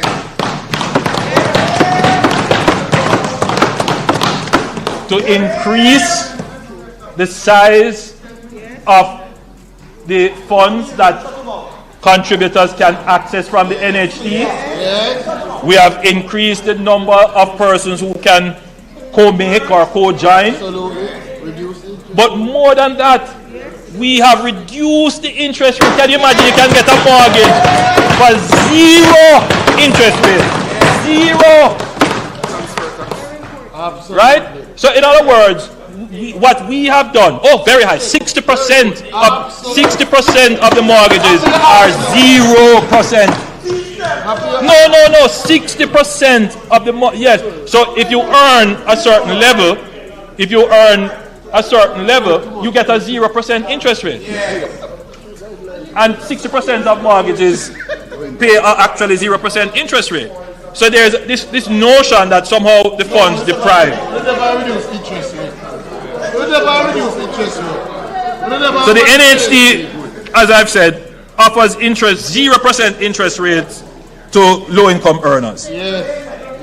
But demand for mortgages is still limited because of the availability of homes in the price segment that the contributors would be able to afford. Now, this is an important point to note. Further subsidizing demand only ends up increasing prices. As we have increased the contributors' access to financing, what we see happening is an increase in the price of the house. In fact, every time we increase, the price of the house moves with the increases that we give in terms of the funds that they can access. And that tells you more than anything that there is a supply side problem. That is really the issue. How do we expand the supply of houses? And we outline the structural issues that exist, which are not all NHD problems. So further subsidizing demand only ends up increasing prices. We have seen this clearly every time we have increased the NHD loan limit. Prices rise to absorb the additional lending capacity because supply does not keep pace. Jamaica's housing crisis is not a financing crisis, it is a supply crisis. And no amount of money sitting on the NHD's balance sheet will build a single new home without the land, the infrastructure, the approvals, the construction capacity to put it to work. What we need urgently and at scale is a ramping up of housing supply. And when we speak of supply at the scale Jamaica requires, we must think boldly. And that is why this administration developed the Greater Bernard Lodge Development Program as a demonstration of what becomes possible when government planners and the private sector align common vision around serious commitment and execution. I urge members who have not yet seen what is happening in Bernard Lodge to go and take a look at Bernard Lodge and see the housing that is going on there. The next major large-scale master plan development will be the Greater Innswood development, and this NHD is tasked to lead the master planning of this development. Madam Speaker, I want to talk about some new measures to increase accessibility and affordability. While we work to increase housing supply, we are always working to ensure that homes we build are accessible to the Jamaicans who need them the most. I am pleased to announce that effective July 1, 2026, teachers, nurses, firefighters, and members of our security forces and defense forces will benefit from a specially reduced mortgage interest rate based on their length of service. For those with 5 to 10 years of service, the applicable interest rate will be reduced by 1%, and for those with service of 10 years or more, the rate will be reduced by 2%. For young Jamaicans under 35, the NHD will reserve a minimum of 20% of scheme units, doubling from the previous allocation of 10%, and will provide an advance of $2 million to assist with deposit requirements for open market purchases.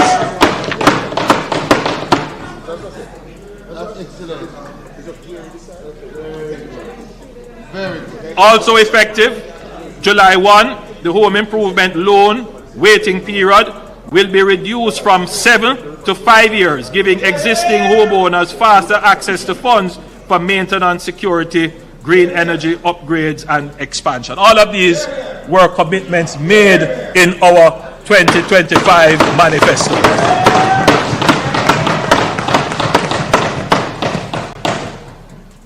Madam Speaker, in commemoration of the 50th anniversary, the NHD will break ground on 2 new state parks.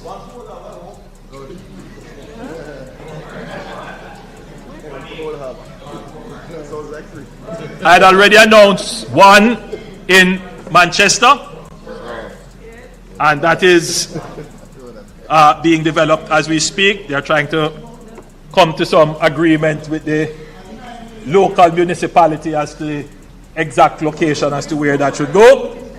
And the second, Madam Speaker, is in Kingston and St. Andrew. We have to build a park in Kingston and St. Andrew. We remember Emancipation Park. But, Madam Speaker,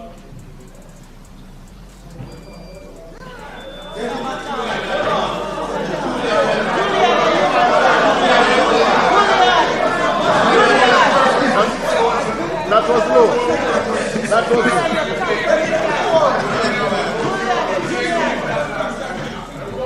That was low.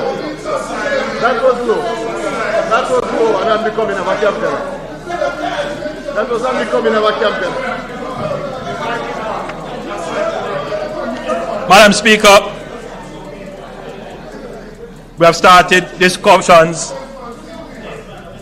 Madam Speaker, we have started discussions with His Excellency the Governor General on developing a park on sections of the King's House land. That park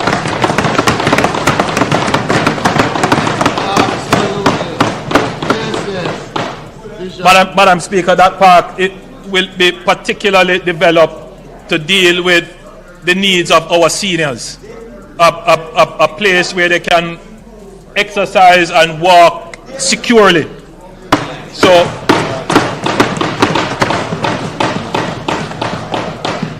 the NHT again will have that responsibility. Madam Speaker, any serious conversation about land use, productivity and housing must confront one of Jamaica's most visible failure in land utilization, our blighted urban spaces. Across parts of downtown Kingston, Spanish Town and Montego Bay, vacant lots and derelict buildings occupy land that should be among the most economically productive. These sites sit close to infrastructure, jobs and services. The potential is to unlock them. And what we will be doing, Madam Speaker, is to give the framework for unlocking these lands. Since 1995, the Urban Renewal Tax Relief Act has attempted to incentivize investments in such areas. But the results have been limited. Just 56 projects approved in 3 decades. Last year I indicated that we would overhaul this framework to make it fully fit for purpose, and that work led by the UDC with key stakeholders is now well advanced. The new framework will strengthen the core incentive by allowing developers to apply the existing tax credit against up to 100% of income tax liability rather than the current 50%. Madam Speaker, this is a major change.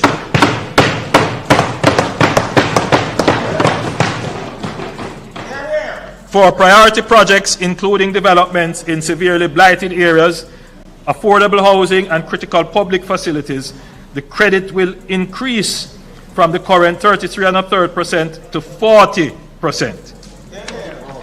Unused tax credit will also become fully transferable, allowing them to move with the property when it is sold. A change that removes a major barrier to investment and supports the development and reinvestment model. The framework will also support the wider development ecosystem. Financing for approved projects will receive tax-exempt interest income for up to 8 years. Commercial tenants will be able to deduct 200% of rent, and first purchasers of homes in approved developments will receive a property tax exemption in their first year. So we are looking at a whole suite of incentives to attract investment into urban blighted communities. To address one of the most persistent obstacles slow approvals, all permits, development approvals, and tax authorizations will be processed through a single digital portal managed by the UDC, dramatically reducing the processing time.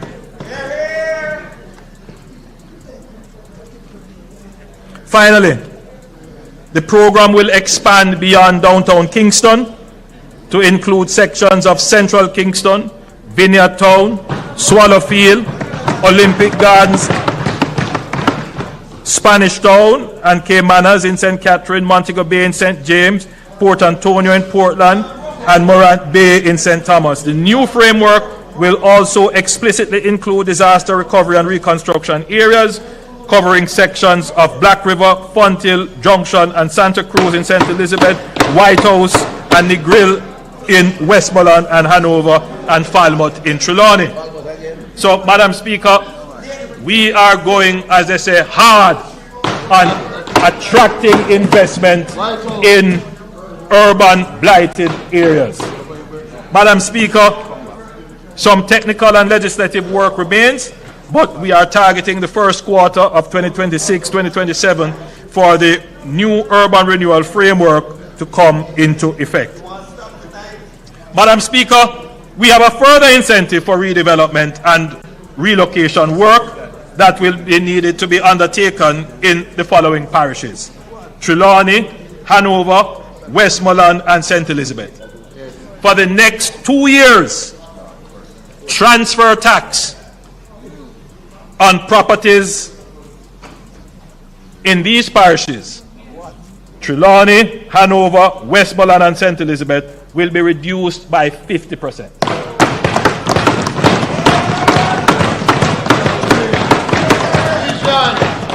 The purpose of this is that in these parishes, this is where we will have the most need for relocation, which we will need to be able to sell property and dispose of property. Many persons want to come out of certain areas, and if we can incentivize this process, it would be in the interest of the restoration and recovery, and therefore we have taken that decision to give a special transfer tax break in these areas.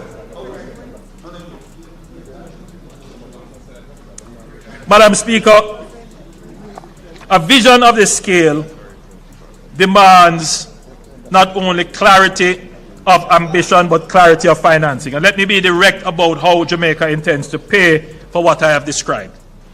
We will not finance this resurgence through undisciplined borrowing that mortgages the future to pay for the present. Every element of the reconstruction and development program will be financed through a deliberately structured, multi-layered architecture that protects Jamaica's fiscal stability while mobilizing the full range of available resources.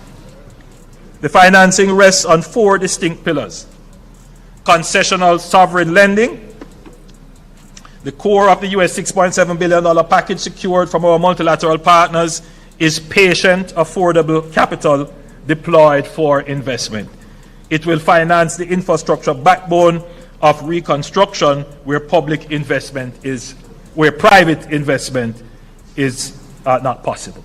So we will invest where public good is established. Private sector mobilization and PPPs. US $2.4 billion out of the US $6.7 billion package is specifically intended to crowd in private capital through public-private partnerships for projects where commercial returns can support private investments. The government provides the enabling condition, private capital provides the execution, scale, and commercial accountability. Climate and resilience financing. We will access dedicated climate financing mechanisms, including the Loss and Damage Fund under the UNFCCC, the Green Climate Fund, and other adaptation instruments to fund coastal protection, resilient infrastructure, and community relocation. Jamaica has paid a disproportionate price for the climate crisis, which it did not create. We intend to claim every dollar of climate finance we are entitled to. And 4, domestic long-term capital. We will mobilize Jamaica's own savings from pension funds and insurance companies. And this is what the recent reforms announced by the Minister of Finance are designed to do. We didn't just announce them in a vacuum. The recent changes in how pension funds and other long-term investment instruments can access and deploy their capital. We are not just hopeful, we are incentivizing them to deploy those capital resources into the projects that are going to be managed and executed under NARA and facilitated through the FAST program. So we have thought out an entire ecosystem of measures. Together, these pillars form a financing architecture that is prudent, diversified, and equal to the task before us. Madam Speaker, there are some critical enablers for this to be done. And I think, Madam Speaker, you will agree and permit me if I have a sip of water.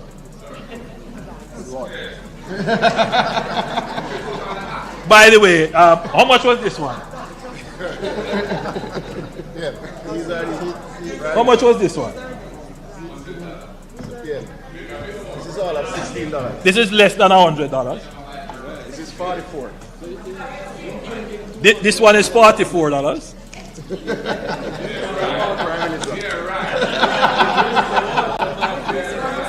Very nice, very nice. But I have another present for you.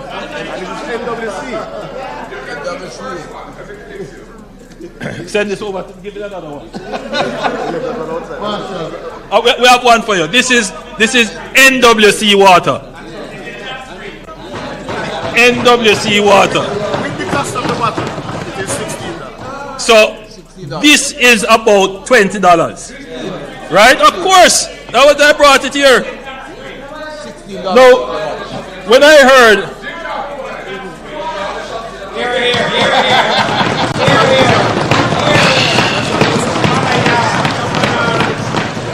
So when I heard. It's in your pipe. When I heard the protestations. When I heard the protestations of the leader of the opposition that water costs more than gas. So yes, if you bought Avion or some other, but that's not the question. The question is, why would the leader of the opposition go and buy water that costs more than gas when there are other options that are more economical? Madam Speaker, to me,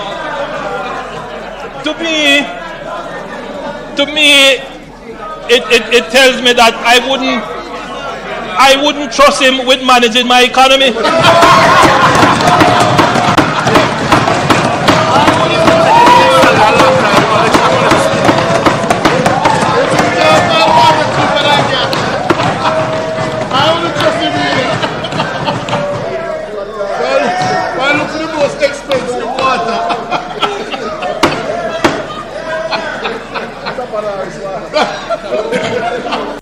Madam Speaker, what I have described is a resurgent Jamaica, a new Jamaica.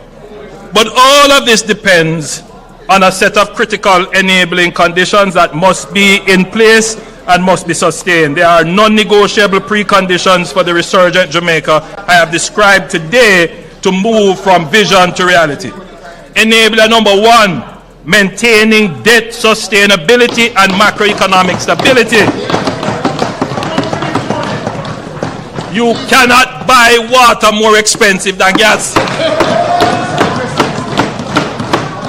Madam Speaker, the first critical enabler is our ability to manage Jamaica's financing with the same discipline and intelligence that we have exhibited over the last decade.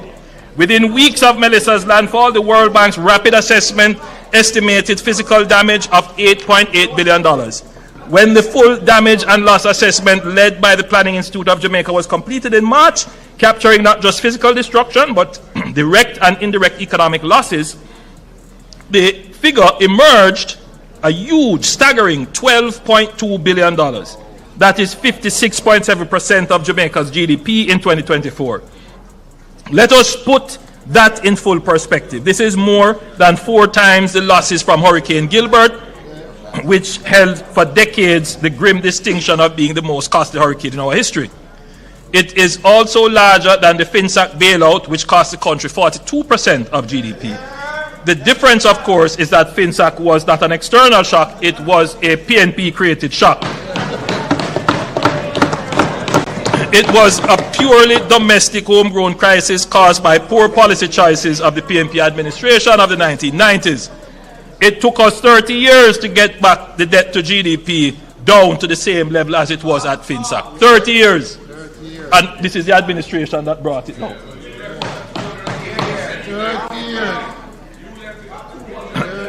Madam Speaker, it is clear that by any measure, we are now dealing with an economic rupture of a scale this country has never confronted. The fiscal consequences strike from both directions at once. Tax revenues falling as economic activity contracts, while the demands on public expenditure surge for relief, for recovery, for restoration of public infrastructure. The central question is, how do we finance the deficit? The opposition has made some suggestions. The first is the introduction of electronic invoicing. This is something that has already been contemplated, but to get it to implementation, you have to first of all build out the digital infrastructure. Madam Speaker, it is a good recommendation. We're not naysaying it. That we were already contemplating it is neither here nor there. What I'm happy about is that it is the opposition that has brought it up. Because one of the reasons why we are very cautious in advancing it is that we know that once you put this out, even though you will hear people up front say, oh, this is a good move, you know that there are going to be issues raised about data security and privacy, issues to do with the digital infrastructure to carry it, because it is a very extensive system. So before you can even move such a system, you have to put in place something called public key infrastructure. You have to have the, you know, they talk about today's world, you require data centers. You will need some very serious data centers, not just cloud data storage, but you have to have local data storage here. So there is a lot of work already being done to put us in a position to layer on this whole business of electronic invoicing. I'm therefore happy that we can say that there is consensus across the aisle that this is something that we must do. The Data Protection Act is already in place. All the work that we have done through NIDS and creating the ICT authority, all of those come together to form what is necessary to build the system for electronic invoicing.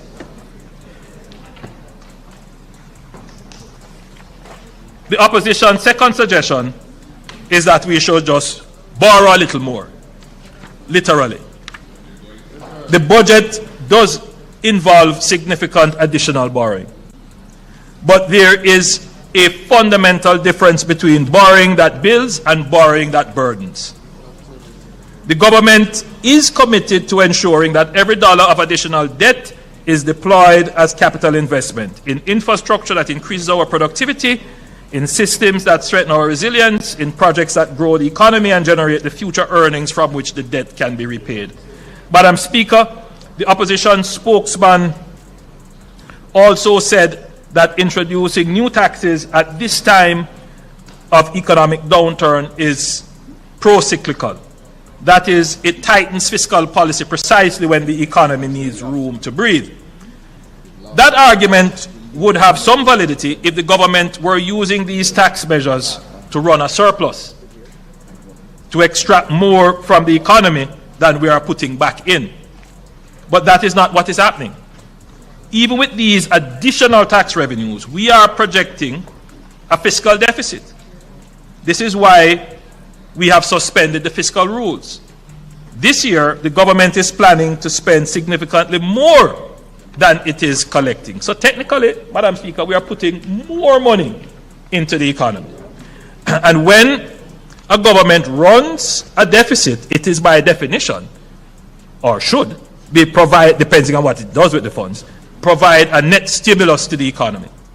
It is injecting more into the circular flow of economic activity than it is withdrawing. That is not a pro-cyclical policy, it is counter-cyclical.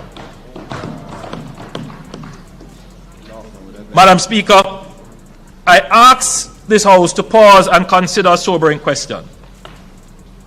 Where would Jamaica be today if we had listened to those who, during COVID, urged us to deplete our reserves, abandon our fiscal anchors, and spend without restraint? Where would we be standing now? Not only in the aftermath of the largest disaster in our nation's history, but also facing a fresh wave of global uncertainty driven by rising energy prices, supply chain disruption, and the conflict in the Middle East. Just imagine if we had arrived at this moment with empty buffers, exhausted credibility, and a debt burden already spiraling out of control. We would have had nothing left to give, no capacity to lend $150 million US to the JPS, no space to provide $10 billion in grants through the ROOFs program, no credibility to mobilize US $6.7 billion from our development partners. The light would still be off, there would be no water, and Jamaica would be at the mercy of circumstances rather than in control of them. Madam Speaker, the public sector wage bill now poses a fiscal risk. Over the past 3 fiscal years, this government has undertaken a comprehensive restructuring of public sector wages and salaries. This reform was necessary and long overdue. Over the preceding decade, a gap between public and private sector compensation had grown to a point where the public service was struggling to attract and retain the talent needed to serve our citizens effectively. The restructuring was designed not only to reduce the gap, but to simplify the pay system and bring greater transparency to how public servants are compensated. The results have been significant. The vast majority of workers have received meaningful increases in their take-home pay. However, we must be clear about what this has meant for our public finances.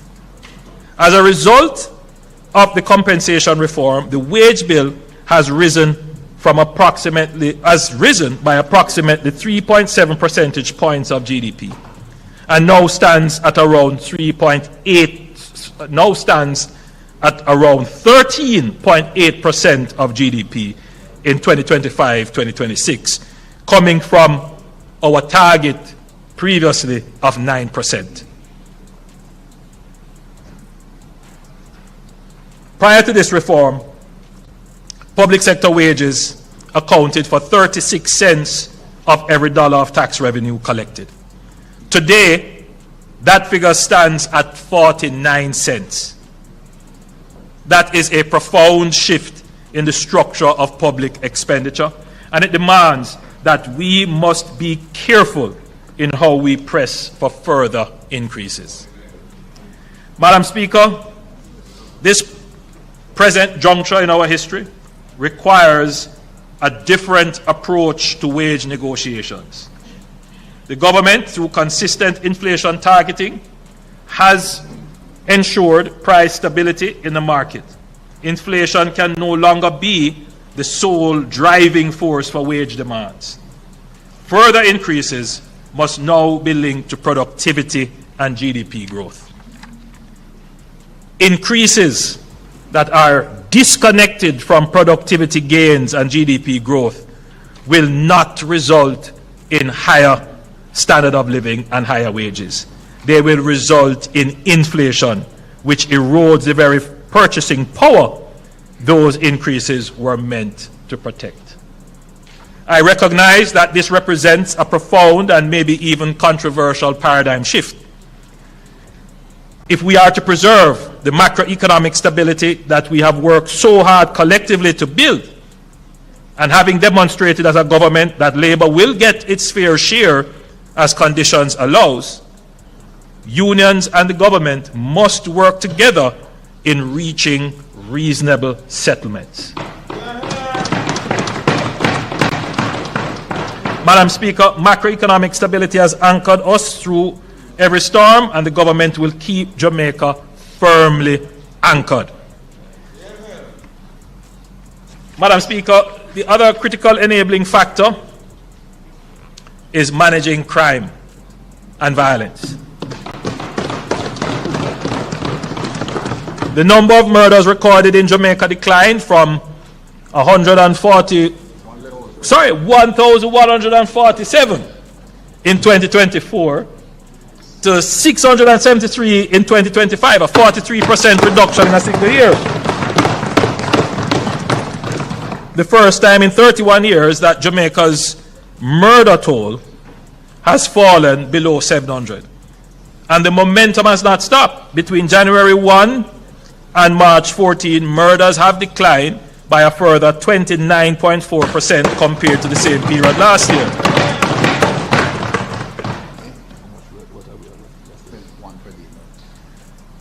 So we are about what, 20? 22. We are 22 as of yesterday? Today. As of today. So we are 19 days, 22 murders. 1.1%. So we are not doing too badly. We'll go below 500. We will make it. We will make it below 500.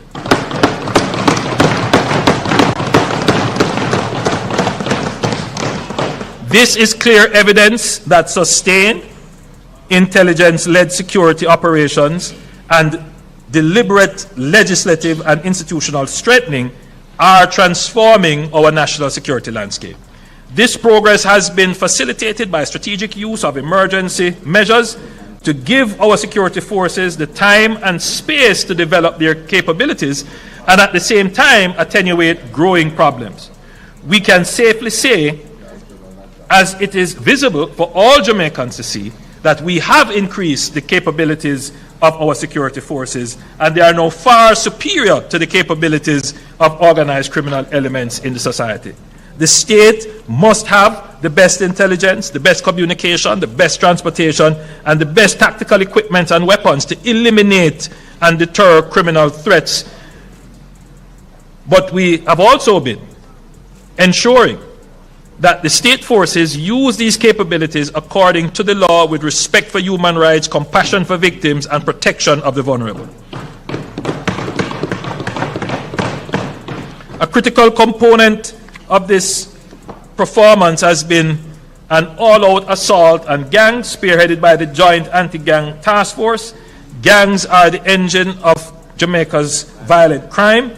They control territory, they traffic narcotics, they extort communities, and they kill. Dismantling them is not a policing challenge, it is a national security imperative.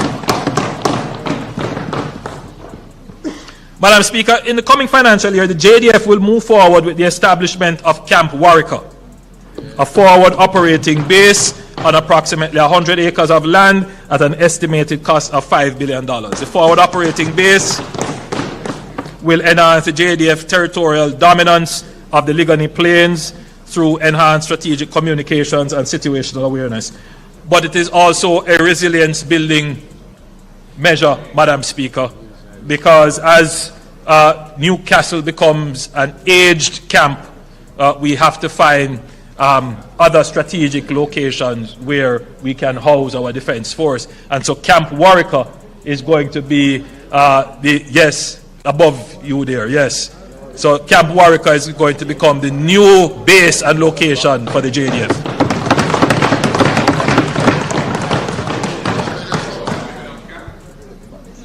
Over time.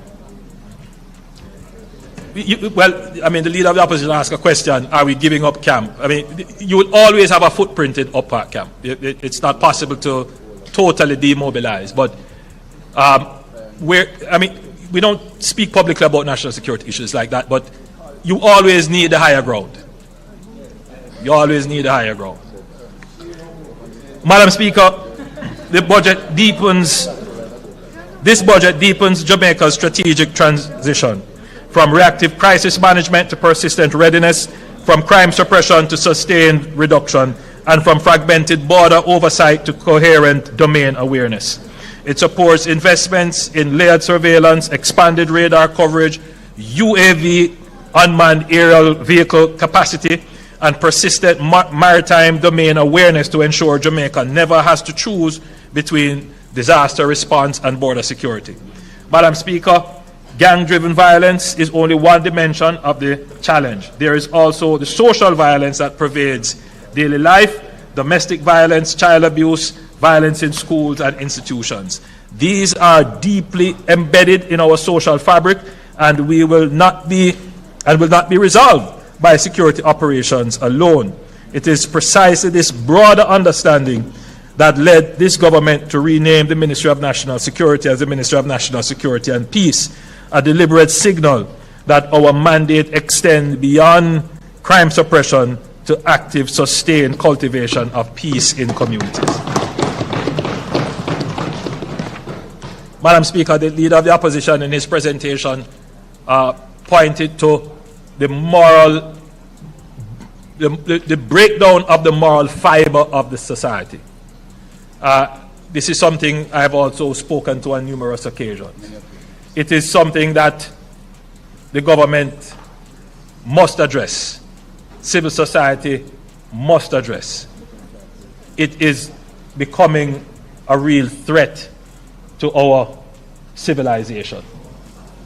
The level of incivility, crassness, bad behavior,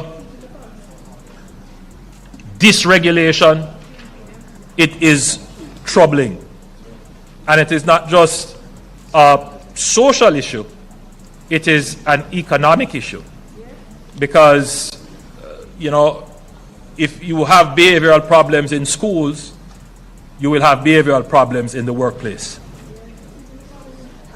And therefore, Madam Speaker, it is a problem that must be addressed. And so at some point, myself and the Leader of the Opposition will sit down to see to treating with this problem.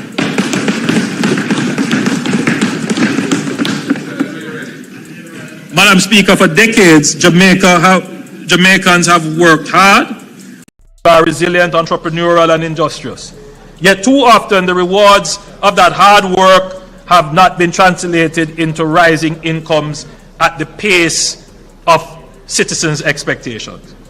The reason is not effort, not that people aren't working hard. Yes, people are working hard. The reason is that people are not working productively. There's a big difference. And let me be precise about the meaning of productivity, because this is one of those words that is often used but rarely understood. Productivity in its simplest form is the value produced per hour of work, not how hard you work, not how long you work, the value of what each hour produces. Madam Speaker, the International Labour Organization data shows that Jamaica produces approximately US $8.81 of output per hour work, adjusted for purchasing power.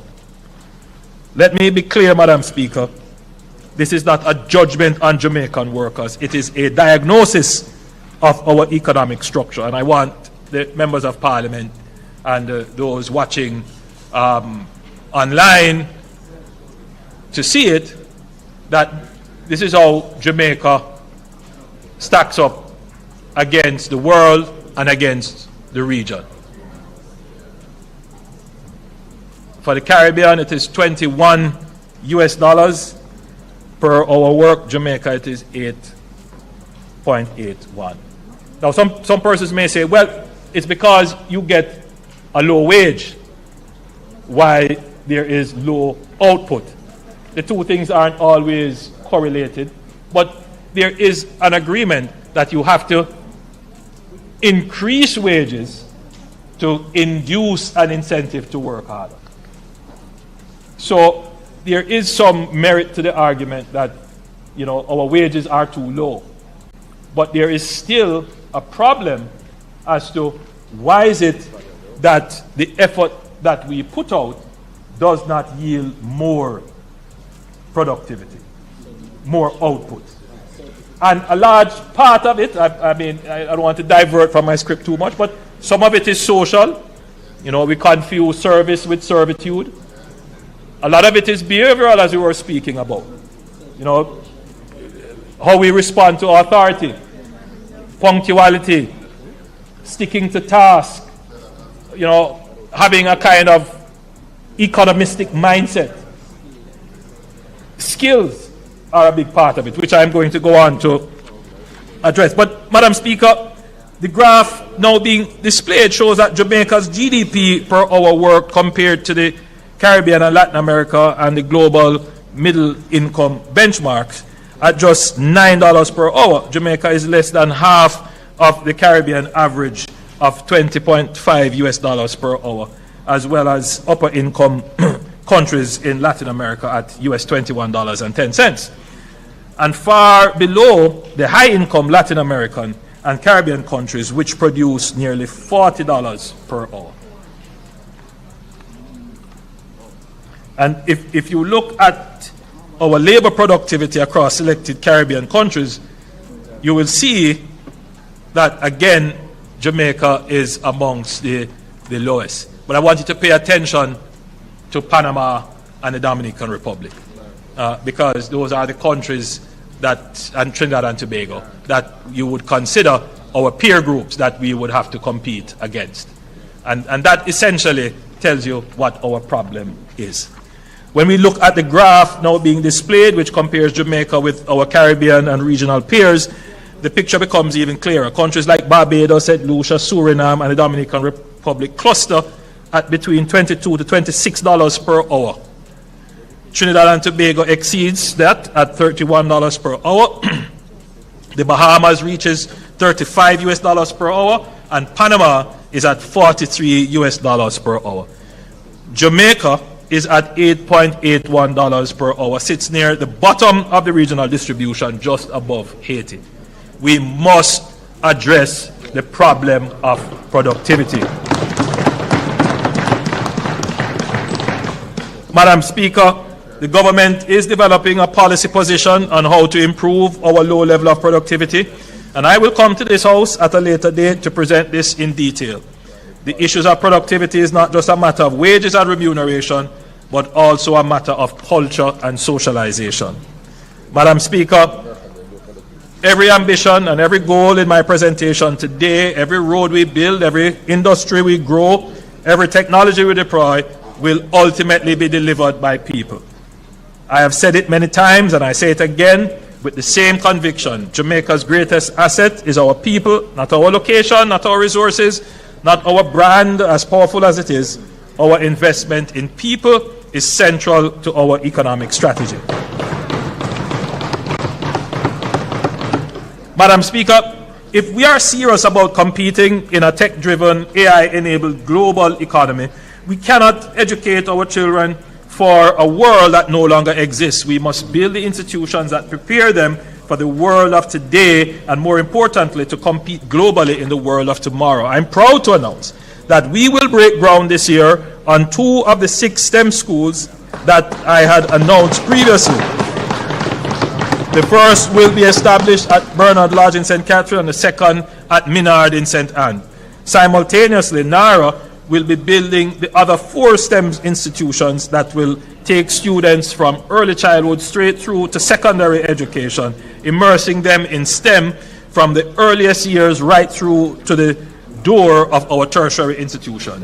These schools will bring an entirely new approach to the education system, exposing students to science, technology, engineering, arts, and mathematics in ways that build the creativity, innovation, and problem-solving skills that the economy of the future demands. Madam Speaker, my administration is a listening one, and we consulted our university students, leading to develop a work experience program that works for them. Starting in the upcoming financial year, the Heart NST Trust will introduce a pilot of the tertiary Learning, Earning and Prosper LEAP program to widen pathways from tertiary education to employment by providing paid on-the-job experience. Students of accredited tertiary institutions as participants of the tertiary LEAP program will be able to engage in meaningful work in the public sector and participating private companies. As they work, they will receive a competitive part-time compensation package. LEAP is an opportunity for students to continue learning while Heart places them in employment of their choice so they can assimilate into the workplace, earning an income and garnering valuable experience. I must recognize the President of the University of the West Indies Guild of Students, Mr. Rashawn Winter,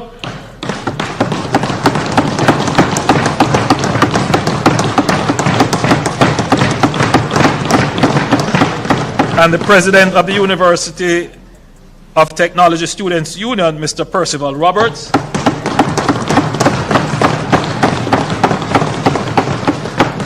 and their teams for serving as the brains of this initiative. This is how my administration makes policy. We first listen to those who serve, then we act collaboratively. I thank these student leaders for putting pen to paper, bringing their ideas forward, leading every step of the way, and working with us to develop the program. Madam Speaker, the National Reconstruction Program under NARA will require thousands of skilled tradespeople, carpenters, electricians, plumbers, masons, roofers, and the capacity to train them at scale and at speed. Madam Speaker, the Heart Trust NSTA will train construction-related tradespersons who can assist in the Building and Resilience Initiative, as well as propelling the expansion of various sectors. Madam Speaker, we are launching a contractor incubator program, placing selected graduates from Heart and UTech on a guided development pathway with access to technical assistance, advanced training, and concessional financing through the Development Bank of Jamaica to purchase equipment and scale their operations. The intent is to have Jamaicans gain experience on high-value public infrastructure projects and transition faster into sustainable employment and enterprise. Madam Speaker, I like this project because essentially what it is saying, it is an incubator for the new, for a new generation of contractors. Contractors are critical to the utilization of the capital budget.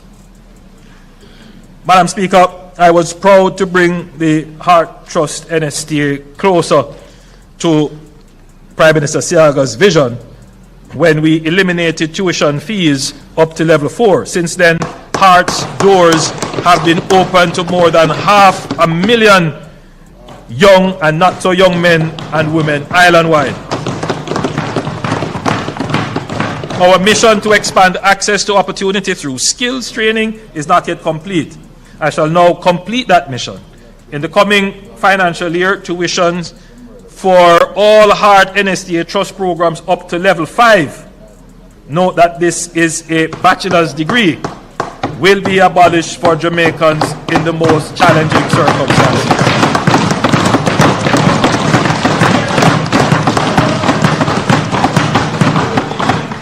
Heart will become free from level 1 to 5 for those who need it most, because my administration understands how important it is to continuously improve access to skills training and give every Jamaican a clear pathway to prosperity.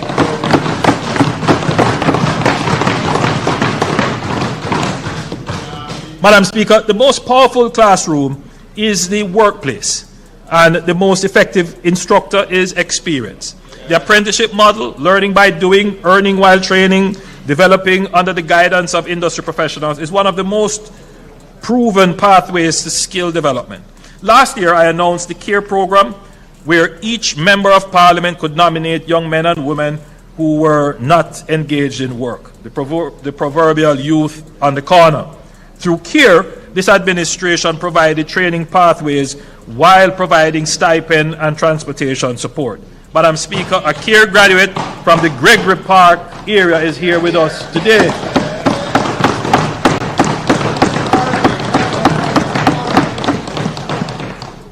Kimberly Ashley is in the gallery, and as a young trainee, Mr. Ashley joined the CARE program and was assigned to Collidilly Trading through the CARE program. He completed his level 2 certification in business administration with stipend support and transportation support. He gained valuable knowledge, employment skills, and real-world experience that has helped in his next steps. Mr. Ashby is now a full-time employee at Collidilly Trading. The recovery and reconstruction effort is not only rebuilding homes, it is rebuilding futures. Yes. Janie Freighter from Barton District in St. Elizabeth is with us today. He is one of the young Jamaicans participating in the Bridge program, building resilience and inspiring development through guided experience, learning modern construction techniques on the job, working alongside JDF teams and international engineering partners in our western parishes. His story is the story of what this program can do, turning work of recovery into the foundation of a career. Madam Speaker, this new on-the-job training approach to skills training has demonstrated results, and we are now mainstreaming these lessons in our HEART programs, especially in construction, manufacturing, and logistics through partnerships with the IDB. Madam Speaker, I'm particularly happy about this because we have asked the JDF and HEART to partner together to ensure that while we are restoring the roofs, that we are training the young men and women, because we are going to need them during the reconstruction. This is what resurgence looks like in human terms. Jamaicans skilled, employed, earning, building. Jamaicans who no longer have to look beyond our shores to find a future worthy of their talent. Madam Speaker, I want to speak briefly about beach access.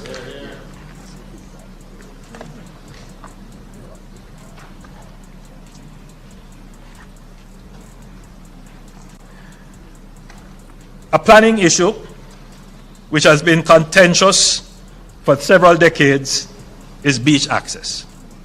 The leader of the opposition raised it in his presentation. Every administration has committed to creating a policy framework to improve and increase Jamaica's access to our beaches. Today I am tabling Jamaica's new beach access policy.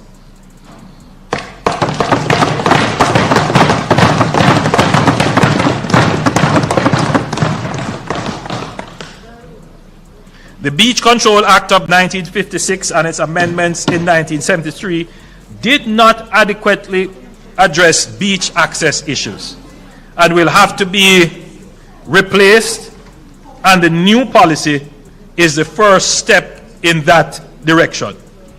The policy focuses on developing a modern, inclusive definition of a beach and definition of the foreshore, backshore, and water shelf, outlining how the government will improve access, outlining the required legislative amendments, and outlining changes to the consideration for new development approval. Madam Speaker, another element of the policy is developing a framework around investments in man-made or constructed beaches. At the time of the 1956 Act, man-made beaches were not contemplated. It was, I mean, obviously man-made beaches have been around a long time, but it was contemplated as an endeavor in Jamaica. I think now we have to integrate that into a new framework of managing our beaches. So the policy, Madam Speaker, affirms government's commitment to ensuring that Jamaicans have access to their natural public assets in an orderly, safe, equitable, and sustainable way. Madam Speaker, we want to once and for all end any ambiguity, dispute, or any view that Jamaicans are being dispossessed and disconnected from accessing their beaches. Madam Speaker, last year, we signaled our intention to continue the journey from a minimum wage to a livable wage. And we indicated that the next step would be to increase the minimum wage to $18,500. However, in the aftermath of Hurricane Melissa, many of our businesses are rebuilding, many households are still recovering, and the economy is now navigating yet again another external shock in terms of energy prices and shipping costs. In this context, the government believes it is important to strike the right balance by continuing to improve earnings of workers while recognizing the realities employers face. We therefore propose a measured increase in the minimum wage from $16,000 to $17,000 effective July 1, 2026. This does not represent a departure from our long-term policy objective. The government remains committed to transition from a minimum wage to a livable wage, and as economic conditions stabilize, we will continue the phased increase necessary to realize that vision of the Jamaican worker. So, Madam Speaker, July 1, 2026, the minimum wage will move from $16,000 to $17,000. We continue to make the investment in lifting wage levels because ultimately we are going to have to address the productivity issue. Madam Speaker, we are not a nation that has had it easy. We are a people forged in the fire of history, shaped by struggle and suffering. We know in our bones, in our blood, in the memory carried across generations, what it is to be tested. Slavery could not break us. Colonialism could not diminish us. Poverty could not extinguish us. Death could not define us. COVID could not stop us. Hurricane Gilbert could not silence us. And Hurricane Melissa, the most powerful storm this earth is capable of producing, could not and did not. You're the old slave here, Jamaica. You're the old slave. Beyond any doubt, we have proven resilience as a nation. Prove what? But resilience, Madam Speaker, is not our destination. Our test now is the harder one, the test of whether we have the vision to see in the rubble of what was the foundation of what can be. The test of whether we are bold enough, disciplined enough, and united enough to take everything we have endured and turn it into everything we deserve. To not merely survive, but to soar, to thrive, to move deliberately, decisively, and together from resilience to resurgence. Thank God. Madam Speaker, I believe we are equal to that task. I know that we are equal to that test. I believe it because from the farmer I met in Westmoreland, standing in a field stripped bare by Melissa, he is already talking about how he is going to prepare for his next harvest. I believe it because of the mother who cleared rubble with her hands so that her children would have somewhere to sleep, not waiting to be rescued, not surrendering to despair, simply doing what Jamaican mothers have done across every generation of our history. I believe it because the young entrepreneur who lost everything but talk over him. I hope I start again. My life, you know. These are not exceptional Jamaicans. They are the typical Jamaicans. And that is the most powerful thing I can say about this country. Jamaica's greatness has never been in our size or our resources. It has always been in our people. The fastest humans on earth are ours. The most recognized music in the world is ours. The most resilient spirit in the world is ours. Madam Speaker, history will record that Melissa was the strongest storm to ever strike the island, but history will also record something else, that the Jamaican people,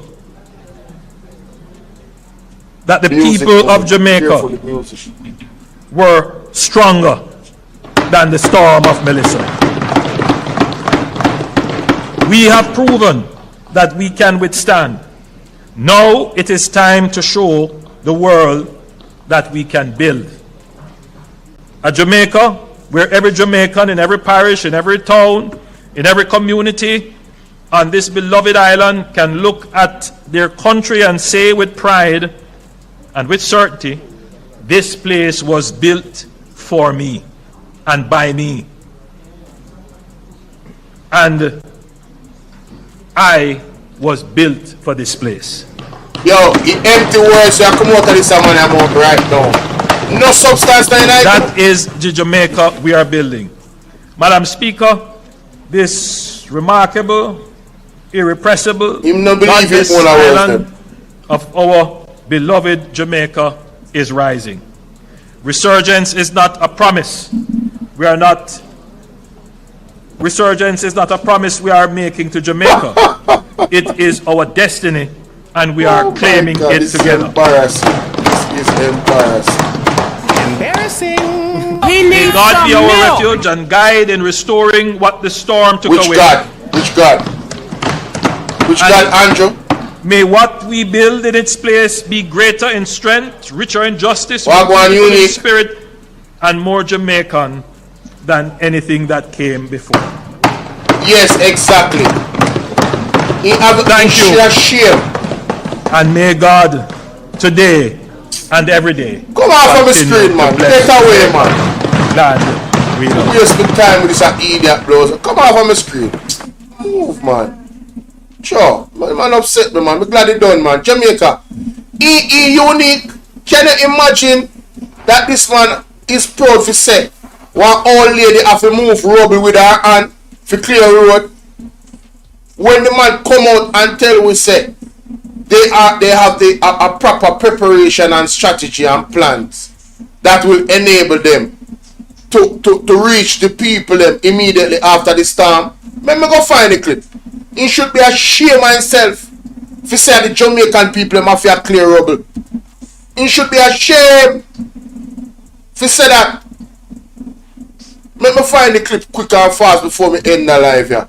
You remember the clip where Andrew the CNN and I tell the people them say, yeah man, we have a credible plan to actually respond. We are prepared, you understand, we're ready to respond, and we will be able to reach the most vulnerable of the people immediately after the storm. What immediately mean? Then all comes old woman have to use her bare hand and a clear rubble to clear the road. Where was the people when have in place to reach the people immediately after the storm? And some people are going to say me unreasonable, but me no business. This man make too much elaborate statements. Right? He's not humble. He's not practical. He just come up and lie. I have to call him out on it. Let me find the clip quick and fast. No, I'm going too far. I'm going too far. Go back some more. Go back some more. Because all of the woman we say people ready to come back at Jamaica, nobody want to leave. Me say, hey, I have to be a labor. Oh, they lie, some man. Me say, it's like them living in the Lulu land. Man is living in the Lulu land.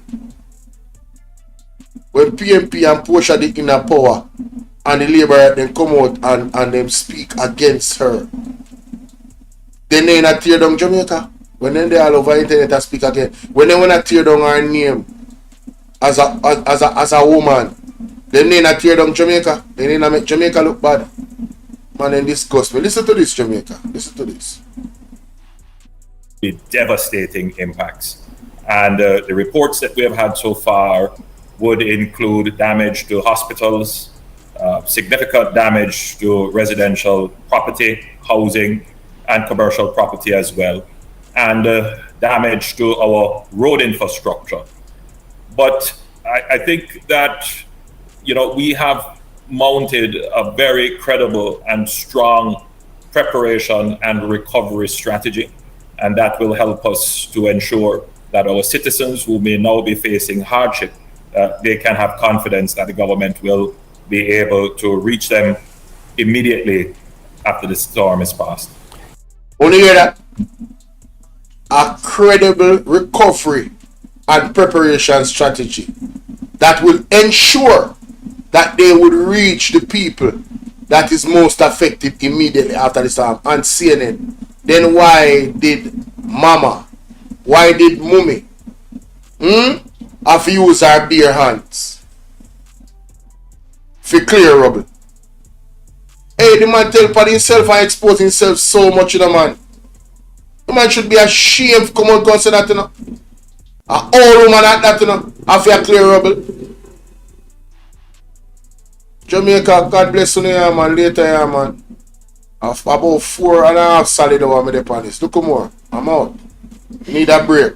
Need a break for all of this. Look more, yeah, man.